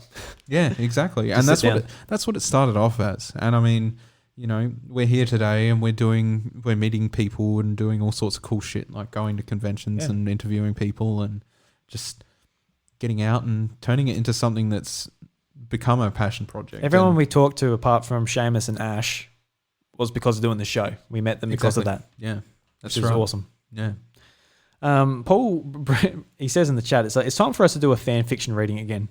And Defino Duran says, please no. And then Paul goes to say, I was uneasy about reading it aloud with the new job at a new school. I'm settled down though, so fuck them. Let's read the gross, disgusting fan fiction to the internet. Now, and yeah, I'm jumping in. Dill said not to chuck Bryce under the bus, but I also say shout out to Drew for how he dealt with those solo episodes and stuff. And you know, I praised it when I came back as well. Like it was difficult, and we were both thinking of other people's lives. You know, we've got grandparents who are very frail and easily sick, and we tried to keep it relatively, you know, I guess even if there was nothing down here, just in case, because. Yeah, we didn't really want to be part of the problem, and I mean we're back to normal now. But you know it was still rough for the time being, and we could have done the recording from home and everything. But then I was sick with what I thought to begin with might have been COVID for 4 weeks. Yeah, that was pretty scary. It's like, oh yeah, shit. Yeah, and it was really hard because the kids were sick and. Jade was sick, I was sick, and it was a really rough 4 weeks in general. So the fact that Drew did all that on his own and did a really good job at it was incredible. Yeah, and then it was just hard to find a groove to get back in, but we eventually got there and we worked something out, and now we're back to normal and we get our time back, and we've done it in the most sort of easy manageable way possible up until this point. But Drew's also had that on his shoulders. Yeah. For a while too, and now that we're both back at work, things are sort of harder again, but we're making it work because at the end of the day, that's what this show is to us. Yeah. No, thank you very much for that, Dill. Because when I was doing them, I was like, you know, I was worried because it's not what our show is, just a solo podcast. So I was worried that it wouldn't be interesting or whatever. And I'm sure a lot of people didn't find it interesting, and maybe other people thought it was just different to usual. So it was a bit of a change of pace for a few weeks, so that's okay. Yeah. But yeah, no, thank you very much, man. Yeah. What else we got in the chat? Defender Endurance, no, I really don't like the fanfic readings because they're really easy targets. Most of the bad ones are people's first attempts at writing, and it feels too raw to make fun of. You know what, man? It's on the internet. That's just take it. I think I only have to talk about. I think they do it on purpose too. One of the most famous fanfics in history was My Immortal, which was a Harry Potter fanfic. And if you've never heard of My Immortal, by God, that was a mess. And to this day, the person who claims to have made it said it was a joke. And at one point, I don't believe that was a joke at all, because before they actually came out and said, yeah, that was my fan fiction, that was 8 years prior that it came out. So I'm very much of the belief they're like, haha, it was a joke, it was me, I'll get the internet fame, but I'm not going to admit I was a cringy teenager. But they probably just were. Yeah. And that's fine, you know. The fanfics we look for are not so much in that prospect. They're in a more comedic regard, and we're not going for legit fanfics. We're going for this sounds awful, and it reads like very poor English. Let's do that one. Yeah, and you know what? We've done it twice, and to be honest, yeah, I'm not sure we'd ever do it again anyway. No, we didn't get a very good response from it, so we'll leave it like that, I reckon. Yeah, that's right. Jade, My Immortal is so bad it's good, so don't shit on it. I mean, yeah. I re-listened to a dramatic reading of My Immortal again a few months ago. Are you kidding me? You know, you were there. All right, Bryce, let's wrap it up there, my man. Yeah, that sounds like a plan. Yeah. So everybody, thank you very much for listening to the House of Mario, episode 150. thank you so much to everybody who showed up in the Twitch chat. We had, I think, 25 people at our max, which is really big for my Twitch stream, which is cool. Yeah, I think the most you've ever had on your stream was probably about 18 people from memory. Yeah, probably something like that, yeah. I think it's about 18 people. The most I've ever had on my stream is about 14. Yeah, which is like, having 14 people just like sitting there going, he's playing video games. What are these boys doing? Which is really cool. Yeah. So thank you very much. Absolutely, yeah. And to everybody who got to the end of this on podcast services, thank you very much. As always, support means a lot. So you can find me on Twitter at iDruby. You can find the show at The House of Mario, and you can find Bryce at IVRevan. If you'd like to talk some Nintendo on our Discord server, there is a link in the show notes below. If you're listening to this on Twitch, I've got no show notes on Twitch. None at all. Nah. Nah. It's all right. Like I said, everything gets cut down to audio soon. You don't have to worry about the embarrassing Crackin slap. The Crackin slap. I am generally curious about what it's done to my thing. I don't know if I had it in the wrong one or what, but I'll experiment after we're done. Yeah. We'll do that. Yeah. So this week's Nintendo Jukebox is Luigi's Lament, and it's by Alex Walker-Smith. And it's a funny song. If you're listening live on Twitch, you apparently won't be able to hear it, but that was a learning experience. We know that you can't hear audio from the computer back on Twitch. We'll learn that for next time. So until next week, guys, the doors to the House of Mario are closed. Catch you later.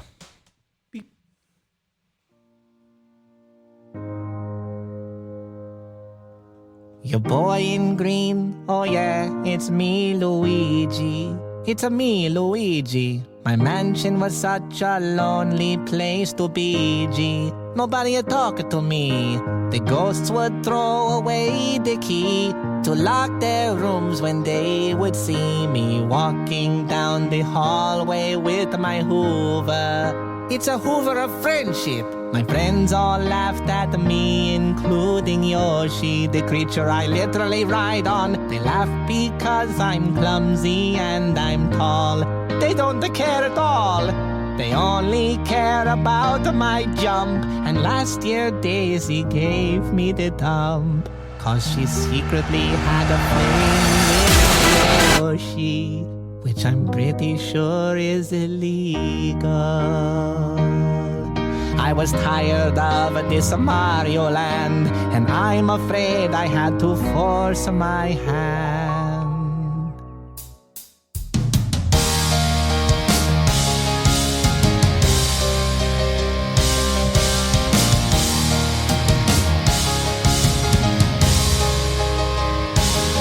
So I took them all for a mansion tour. I said I had an extension, but on the second floor they fell through a trapdoor to a cage I made that day. And I paid Bowser to scare my friends, to play a little prank on them. But ironically, Bowser pranked me and started to torture my closest friends. He made a giant hamster wheel for Yoshi that powers a giant machine that makes his evil wooden death ship fly. If he stops running, we all die. And Peach was serving drinks to guys, just like in that movie Return of the Jedi. There's no chance of an escape. I may have made a big mistake. This is the tale of Luigi's big mistake. Oh no! This isn't what he wanted, for goodness sake. Toad was kept deep within a dungeon. He hasn't eaten in months as a one-man factory mass-producing mushrooms. His bomb is extremely tired, and Mario was smashing bricks whilst Goombas hit him hard with sticks. There's no chance of an escape. I may have made a big mistake. I may have made a big mistake. This is the tale of Luigi's big mistake. No! This isn't what he wanted, for goodness sake.